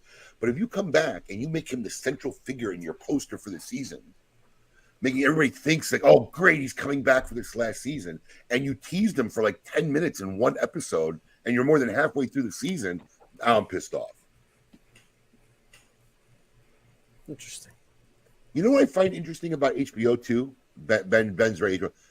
They recycle all their actors. Oh, always. They always have. Well, they always yeah. have. Yeah. They've done that. They always have. Yeah. Yep. Always have. Like so many people. What was it? There's so many. They're the people Adam Sandler of TV. What was that? They're the Adam Sandler of TV. No, well, They use they all the same actors. always have though. I mean, think about it. You go back to The Sopranos. Right after Sopranos was Boardwalk Empire, which had whatever his Buscemi. name is, Buscemi. Buscemi, Was yeah. it Nurse Jackie had Edie Carmela Falco. Edie Falco. Yeah. Yeah, And then they Long do that Island Girl, over by the way. and over. But same thing. And I'm trying to think. Oz. Who came out of Oz? What is Ernie. What's his name? What's the Ernie guy? The guy from Ghostbusters, the warden. He did something on HBO. Oh, the black guy? Yeah. Ernie Hudson, is that? Yeah, his but name? they do. I love him. They recycle their actors a lot. So I need to come up with a high, man. I need to come up with a high. I need to. Can I World's- tell you, my wife world's was very toughest prisons. My wife was very Infested. obsessed with that show. do you, Which do you show? watch mainstream shows like network shows? No, We don't have network anymore. television anymore. Got rid of it. She watches Million Little Things. She loves that show. I cannot get into it. And then I forget what the other one is. It's about like a family who the father died, and it's weird because it keeps going back in time. It takes place when the father was alive and the kids were young, and they and then it goes back into the present time where the kids are all old and the dad's dead, and it's I can't remember the name of it. She was obsessed with that show, but it just ended.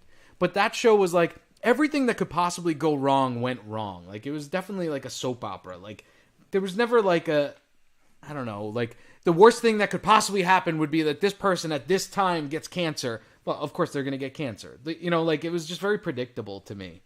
I watched this. It's okay. They just had season 2. It's all right. The Wheel of Time. Well, I read the book. Robert Klein, I think it is. But it's all right. For my sci-fi geeks, I know Gary. I haven't seen Gary Brooks on. He's usually my partner in crime with sci-fi geek shows.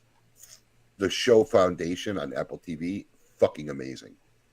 Now, it's so amazing that after the first season, I went to go read the books. Couldn't fucking do the books. I've dropped books. Won't drop TV shows. The book was so horrendous. But this is a series that transcends 1,000 years. So like it's literally like 135 years every season. Ugh. Oh gosh. But Foundation just closed its second season. Fucking amazing. I love Foundation. I watched Silo, which was pretty wild, on Apple TV. Silo's really good, but now I'm audio booking the book because I want the ending. Season 1, the book it ended. I think there's like 5 books to the Silo series, but that was extremely good show. Extremely good show. What about Yellowstone? I have a lot of friends that watch I'm Yellowstone. fucking waiting a fucking year and a half for part 2 of the last season. Oh, really? They did like half a season, and it's been like, I don't know, it feels like a year almost now. But Yellowstone is awesome. Fuck! Oh, calm down. Missed a tough guy there. I missed an epic tough guy there. You just reminded me. From Yellowstone? It's new. I didn't come across my radar, but he is without a doubt an epic tough guy of shows. I Rip. I wish I remembered Rip. Cole Hauser, Rip. I'm just never let down by, if I get a good, like last night I watched a documentary on African elephant poachers and the ivory trade. But I got sucked into it, man. There's like this hardcore underground world with these people in China that are paying like, $30,000 per whatever pounds of illegal ivory. And it was just kind of cool to like watch these guys like protect the elephants, trying to watch them catching the poacher, and it was cool.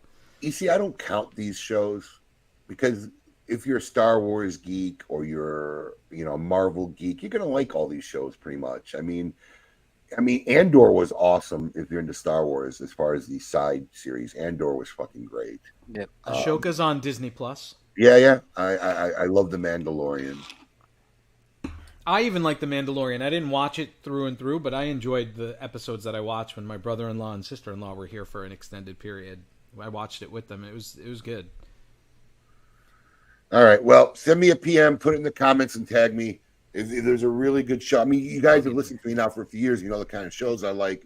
Picard was all right. Me and Sean were missing each other during the final show of the series was awesome. So yeah, we were going back and forth during. Wow, Tom Jordan, you and I have that in common. I've never watched a full Star Wars movie. Me three. When I was a kid, I could not get through them. All my friends were obsessed with them. I could not get through them. They're okay. I still haven't watched them. They're okay. Yeah. I want to. Great. They're overrated, but they're. I can see why people really like them, but it just wasn't my cup of tea. Star Wars in 1979, 80 overrated. I mean, it was mind blowing. It was awesome. Alex and I were born in 83 and 84, right? Yeah, I wasn't into it. I mean, the whole idea of the shields never working, just. Well, I mean, me and Sean were joking about that same thing. Starship Enterprise. I mean, we built this black ship. They can travel galaxy, but they don't goddamn wear seatbelts. Every little bump, everybody goes flying around the fucking bridge. It's just. Empire Strikes Back wasn't even a full movie. They just cut it off like right in the middle of everything going on. It was just ridiculous. Yeah. So for me, my father wasn't a sci-fi guy. Same with mine. Yeah. So he would watch, and I would always watch the epics. Cleopatra, Julius Caesar, the Ben-Hur, and those were the type of older films that we watched. Even like the Dirty Dozen, the older military history type movies. That's my dad, McClintock. My dad, in my whole life, I can only remember my dad. Oh, sorry, 2. My dad took me to 2 movies in my whole life. One, because I guess they went to go see it. And one, because I begged him. So the one I begged him to go see was Superman. He took me to go see Superman, which had to be mind-buggeringly like painful for him to take me to go see Superman and sit through that movie. But he took me to one other movie. I don't think anybody can even come close to guessing what the movie my dad took me to. I mean, was it 10 with Bo Derek? First time I saw a naked woman on the screen. I'm 52 years old. I still remember that. Was it 10 with Bo Derek? Porky's? No. Porky's? No. I wouldn't go see Porky's. They went adults. I can't remember who it was. I think it was my mom and my dad and my uncle call my aunt. They had to bring us because there were no babysitters back then. and shit. I'm pretty sure Porky's was my that was a coming of age movie for me. Kramer versus Kramer. I don't remember. Oh yeah, I man. don't even know what that is. Dustin Hoffman. That was a big, very, very acclaimed movie. when it That's came out. why. And Put whatever. Meryl Streep I on the heard of map. it, I It really don't put know Meryl it. Streep on the map. Yeah. They decided to go see Kramer versus Kramer. I think there's a scene she gets out of bed and you see her ass. I'm like, Meryl Streep? Oh, Yeah. young I don't Meryl know. Streep. You know, Meryl Streep wasn't bad back then. Yeah. what year is Kramer versus Kramer? I had to be like 6 years 80. old. 80. 1979. it 70 says. Years old. Okay, I was Years pretty old. close. Yeah. What time? What year is it? 1980? 79. I was 7 years old. Wow, you're 7 years old and your parents are taking you to a movie where there's naked chicks in it? That's awesome. I don't think they knew. Yeah, that's so unlike your parents. Yeah, I don't think they knew. I remember my mom like gasping when it happened. But yeah, I remember Covering that. your eyes. No, Abe, Porky's. no. Porky's. Yeah, I think there was a Porky's. quick air Porky's look. great. Yeah. But yeah, all right. Well, that is our TV segment, TV and movie. We have to make this a regular No, segment. it's not quite over yet. No, we have something coming up. Yep. We do. Well, yeah. Our Tale tail of of the tape kind of Oh, ties okay, right into okay. it. True. Yeah. Oh, that's true.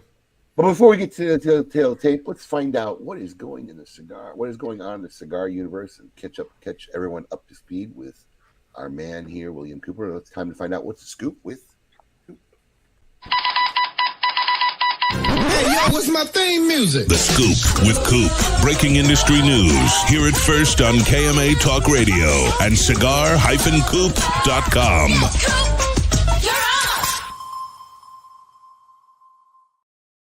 We had a busy week this week. Well, it's really funny. I've seen a lot of comments about Porky's. Porky's was the first time I saw Bush ever. Oh. Yeah. Porky's series is the first one. But Porky's had a lot going on in that movie, by the way. People realize it. I'll also Dealt tell with a you, lot of themes in that movie. Yeah. I'll also tell you that I think the first time I watched Porky's it was with all the green and red and blue lines. When the adult channels wouldn't come in, but every now and then it would.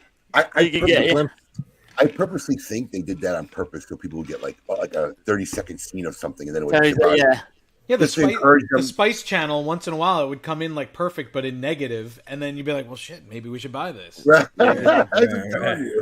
Meet Tuparella, one of the greatest characters in a movie. I'll just say that. I got to go back and watch that. I haven't watched it since I was a kid. There's a when I lot of wasn't themes supposed going to on in watch it. Porky's. There's a lot of social themes that go on in that movie too. So it's an interesting movie. I mean, obviously everyone remembers certain scenes, but there's a lot of other themes in that movie going on. All right, Coop, what's going on? Busy week. So the big story happened yesterday. It surprised a lot of people, including the attorney for the cigar industry. But the Department of Justice has filed an appeal on behalf of the FDA on the decision when Judge Mader ordered the deeming rule to be vacated. So there's an appeal coming. I remember they were Q&Ing the lawyer, and he was saying it was highly unlikely this was going to happen, but they opted to go for the appeal. So that paperwork has been filed. You know, I'm not a lawyer. I'm not going to claim to be a lawyer.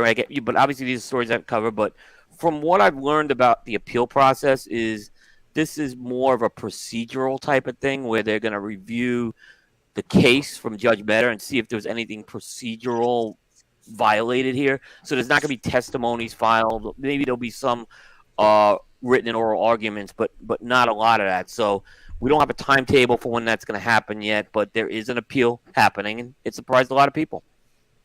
Yeah, I heard everybody really said it was very based on how the ruling came down. What he said, it was very unlikely there would be an appeal. I thought there would be. I always thought there was going to be because they invested years into this. Like, why wouldn't they try for the appeal if they had a right to do it and if they could see something procedurally that was wrong? But we'll see what happens. I don't know what's going to happen with this. What happens with it. But yeah, even Glenn Loop and Josh Habarsky were on our show Tuesday, and they were saying unlikely. Obviously, they didn't say, it's not going to happen, but they were saying they thought it was unlikely as well. There were things the FDA was doing to indicate that they were ready to move on. But it was ultimately the Department of Justice had the call on this because they're the ones who represented the FDA in this case. Well, I mean, Well, let's not say it's hard. This is a cigar industry here. Let's not pop any champagne in this industry. Is what I'm saying. Yeah. I was always cautious that we were popping champagne bottles a little too early with that, but that's the negative in me, I guess. Right? I'm the negative guy. I was told I was a negative, so I don't think there's ever going to be champagne bottles in our history. It's just going to be sides of release. Definitely sides of not. release here and there, but that's the best we'll get. Yep. All right, we have unless there's anything else, I'll move on. We're back with STG releases of the week. So there were 2 this week.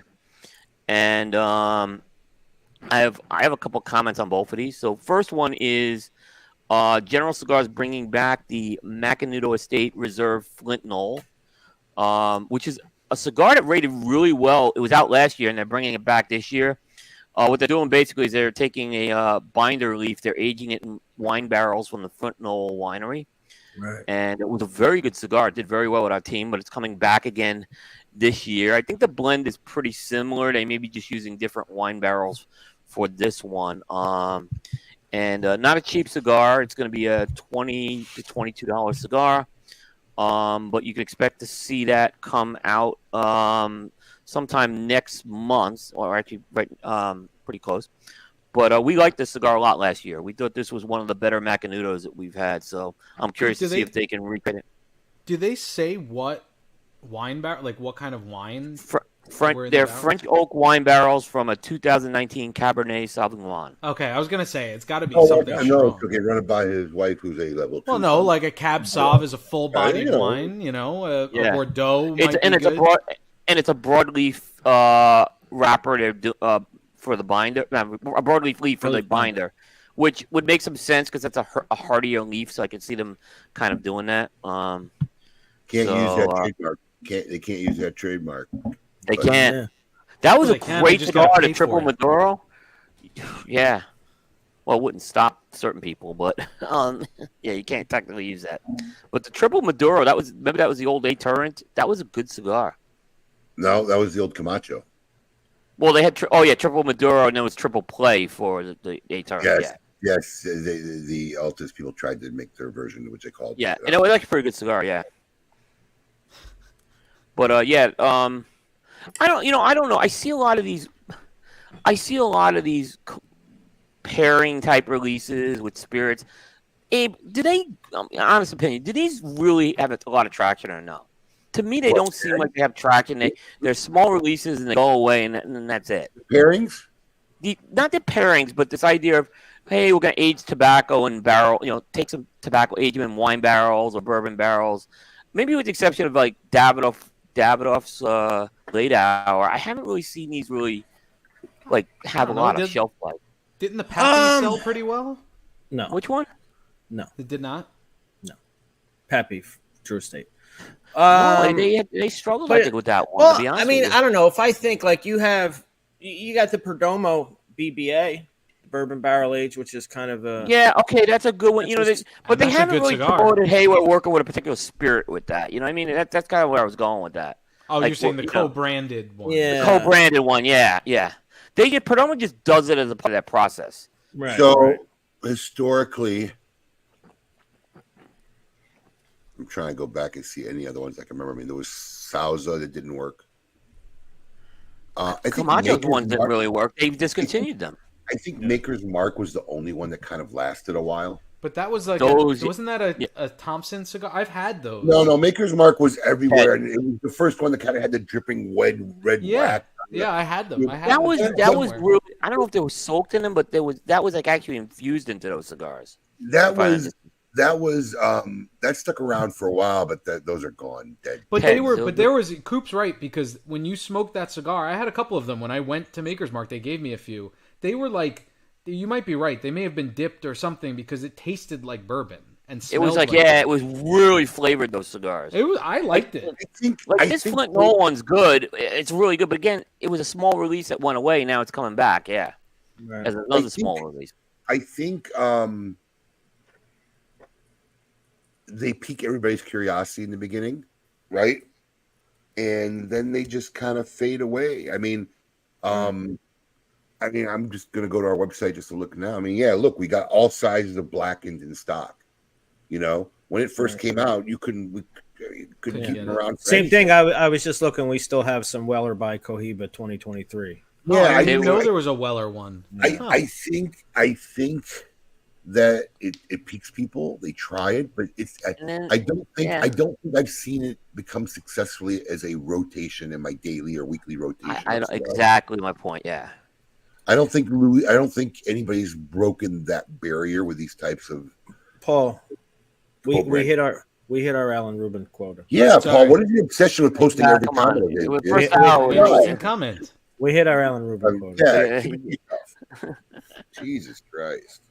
Do you guys have is there, before we move on from this, is there still, like, my grandfather used to always dip his cigar in his scotch or brandy. That's the most like amateur novice thing.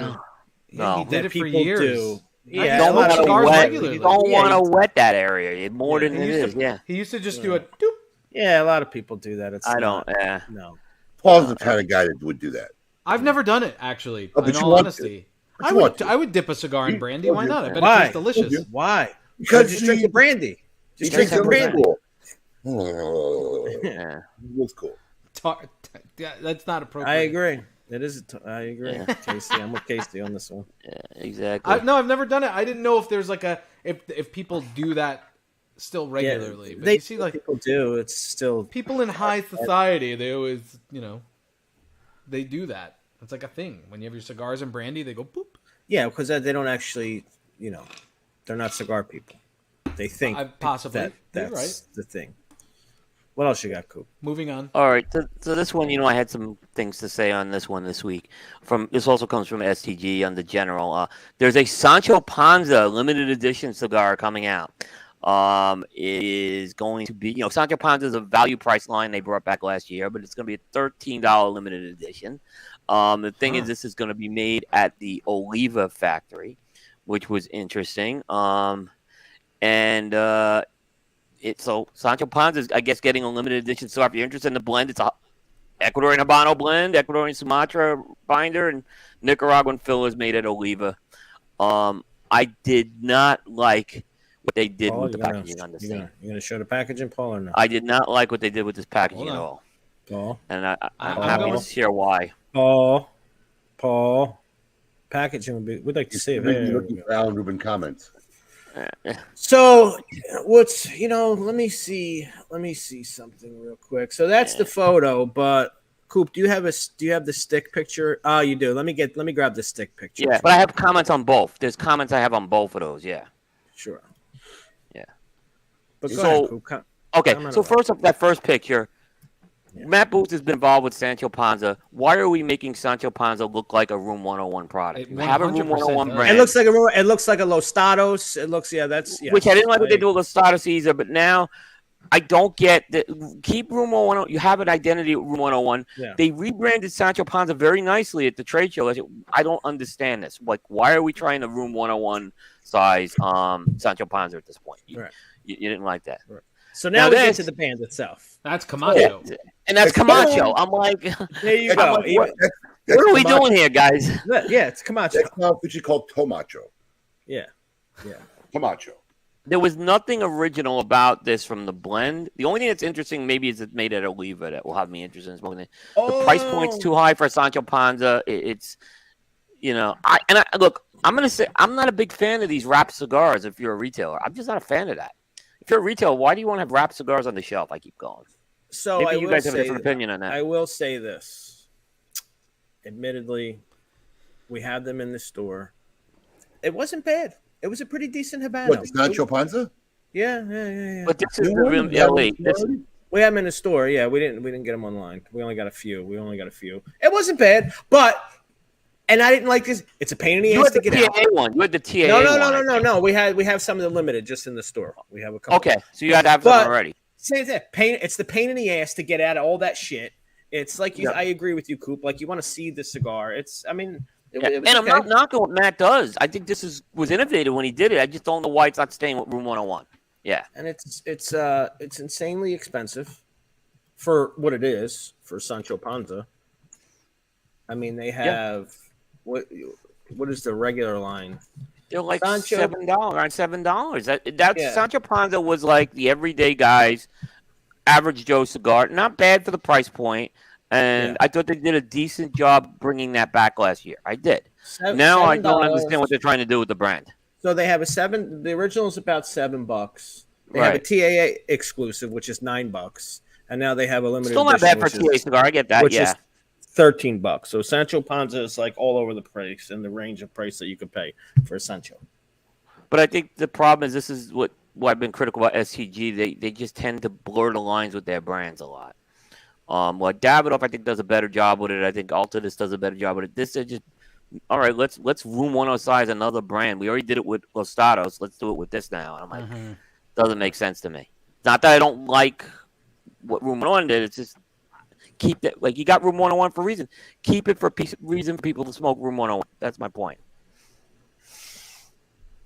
All right. What Don't else have you another got? brand. Cool. A couple of other noted this. There was a passing in the industry this week. This person was a little more of someone on the inside of the industry, but his name is Conrado Plasencia. He was the uncle of Nestor Plasencia of Plasencia Cigars. He ran the Honduran factory for the Plasencias, Tabacos de Oriente. He passed away this week. I don't have the age or the cause of death, but he was with the Plasencias when they came over, when Nestor's father came over from Cuba, and he went through all the things when they had to emigrate up to Honduras when the Nicaraguan Revolution happened. And when that happened, they established the Honduran factory, and he's run it ever since. He was running it right up until he passed away. Wow. So, he passed away this past week. I don't know the age, but he was Nestor Plasencia's father's younger brother, from what I know. So, a lot of people had a lot to say about him this week. He made a lot of cigars for a lot of people over the years, because the Plasencias only started really making their own stuff the last few years. So he's made cigars for Rafael Nadal and things like that. So a lot of people did know him. Maybe not a name we knew of, but ran one of the more important factories for Plasencia. Yeah. Wow. Yeah. All right.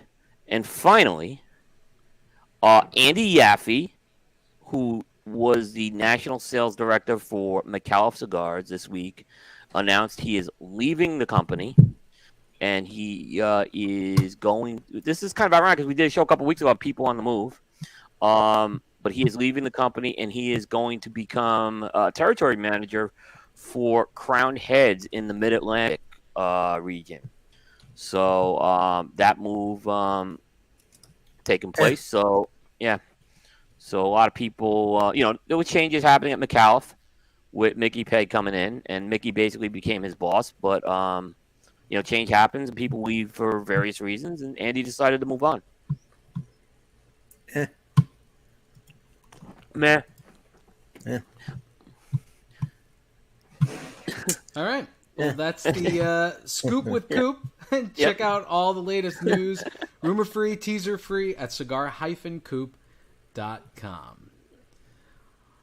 All right. Well, let's move this. Oh, sorry. I was just trying to move it along. Well done. We can head right into our segment that we actually have this week. Oh gosh, you're terrible. If we'd like to. But babe, I'm trying to give you a leeway to jump in. I'm trying to give you a leeway to jump in. You're talking. I can't jump in if you don't shut the fuck up. You're talking. You do. Shit. All right.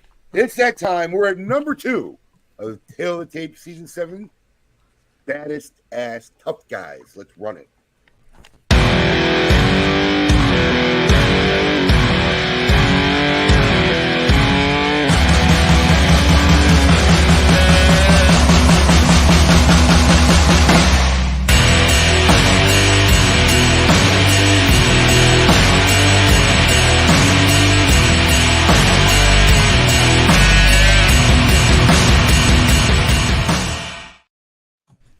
All right.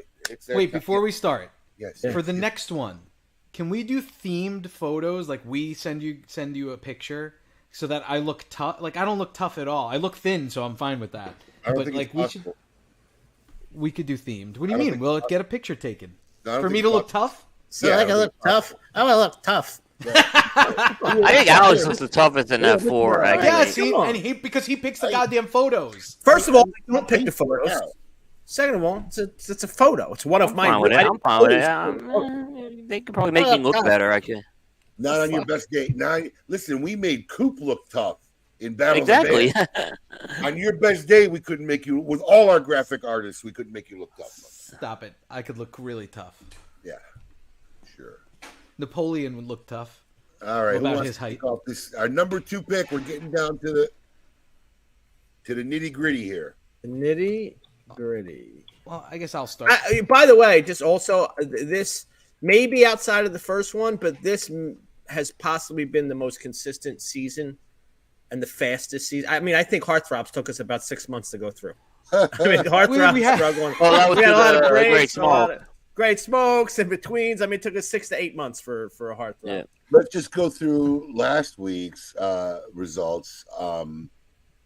Yeah, I set that up where you could do multiple picks. I don't know why, but Paulie Walnuts with 41% of the That's vote. a surprise. Yeah. That was a surprise. Loved him though, man. What a character. Frank Lucas came in with 31%, and trailing good one, in the too. rear, 26% was Chong Lee. Why Paul wasn't was mine left on up. there? Because no one really gives a shit about yours, Paul. Let's be real. Gaston from Beauty and the Beast was my number 3. What a friggin' tough guy. No, he wasn't tough. He was more like a Lothario, you know. That's Well, that's true. yeah. He Well, wasn't this week, tough. this Yeah, week exactly. my guy is tough. Are you ready? You ready for this? Yeah. My number 2 pick, Maui from Moana. Dwayne "The Rock" Johnson's character, who he has to constantly convince his children that he's actually the voice of Maui. They don't believe him. Respectable. That's all I gotta say. Meh. I saw some cool Maui costumes in Disney, by the way. There was a bodybuilder guy that had it's a stocking, I guess, that you wear over your whole body with the tattoos on it. But he was huge, and my kids walked up to him and asked if they could have an autograph from him because he looked like the Maui. It was a really good costume. So, I mean, while a respectable pick, I still feel like Peg Leg Pete was your best pick so far of the Well, entire. wait till agree. number 1. Wait till number 1. I mean, We've been saying that. You Wait till number thought 1. Gaston was that? we shall see. All right, so I'll head into my number 2 pick. So for number 2 for me, look, the truth is you could really just take every movie this guy made, put it on a wall, and throw a dart at it, and whichever one you hit would make a list. And that being said, my number 2 pick is The Man with No Name. Clint Eastwood. Oh, beautiful. Probably one of the original tough guys in movies and film, and smoking his little peyote and doing his deal. You know, look, I know this wasn't about the actor, but really, I mean, you could pretty much pick any movie this guy made and he makes the list. Because he's a real life tough guy. That's why. Right. It's not just a character, man. He is, in one of my opinions, all time, just naturally tough guy. All right, I'll go next. Still going, still working, by the way. I'll go next. So another guy, basically, you could pick any movie from. I'm going to pick the best one. Real badass in life. I mean, he's the original badass guy. Bruce Lee, Enter the Dragon. Guy was a badass motherfucker. Absolutely. That's a great picture. You know, it's a shame. It's a shame we didn't get more from him. Without a doubt. You know? Wait, which character did you go with? Which character did you pick? Who, me? Yeah. Well, he's Lee in the movie. Yeah. Okay. Enter the Dragon. Enter the Dragon. Okay. I didn't hear that part. I didn't catch that. Okay. Yeah, I said Bruce Lee. I didn't say the character. Yeah, Lee. It's Lee. It's Lee. Yeah. Yep. I mean, you know, he was so badass, they didn't make up a fake name for him. He didn't make up a name. Yeah, exactly. It's Lee. Yeah. Cooper. All right, so along the lines of Alex and Abe, I did the same thing. You can throw a dart in terms of this actor and the roles he did. And we actually mentioned the actor, Clint Eastwood, but I went with another character. I went with the guy who is Inspector Harold Francis Callahan, a.k.a. Dirty Harry. This guy, I think this was the character that invented the whole anti-hero thing. Classic. Right. Yeah. Right. Yeah. So, again, I could have probably inserted another Clint Eastwood movie in here, but I did go with Dirty Harry. Yeah. Wow, look how young he is there. Yeah. Jeez. I mean, Dirty Harry's, I think those movies are already 50-something years old. Yeah. Wow. Sure. Yeah. Sure. The nice thing about this series is there really hasn't been a lot of overlap, though. I think we're going to see some. We thought there would be more. Yeah, I think we're going to see a lot more this week and next week, but there hasn't been a lot of overlap. Next week, yeah, I think we'll have some for sure. Well, between this week and next week, yeah, I'm sure. Not mine. Not mine. Definitely be no overlap of mine, I can tell you. Wow, that for hard sure. choices this week, minus Paul. I don't know. I think it's tough Yes. for Peg Leg Pete to get topped. That's the whole thing. I'm telling you. Yeah. You put Pay Like Pete too low. Look at that board. A Peg lot of Leg tough Pete was guys. like 7, yeah. 7, yeah. Barely inking out over Mr. Potato Head. That's hilarious. I did not understand that post yesterday, Alex, that you and I were tagged in. Okay, Is he- so is it's he a post praying from to Tommy. Mr. It's a Potato Head? post from Tommy Callahan. Well, so then I don't see even that I'm tag. tagged. I look because I have to make sure it's not completely inappropriate, and then I move on. I saw a comment on Bronson from Death Wish. I had him at number 4. Yes. Yep. Yeah, I did have him, yeah. All right, time to end up our KMA Saturday morning as we typically do with a segment of Would You Rather, brought to you by the fine folks over at Gurkha Cigars.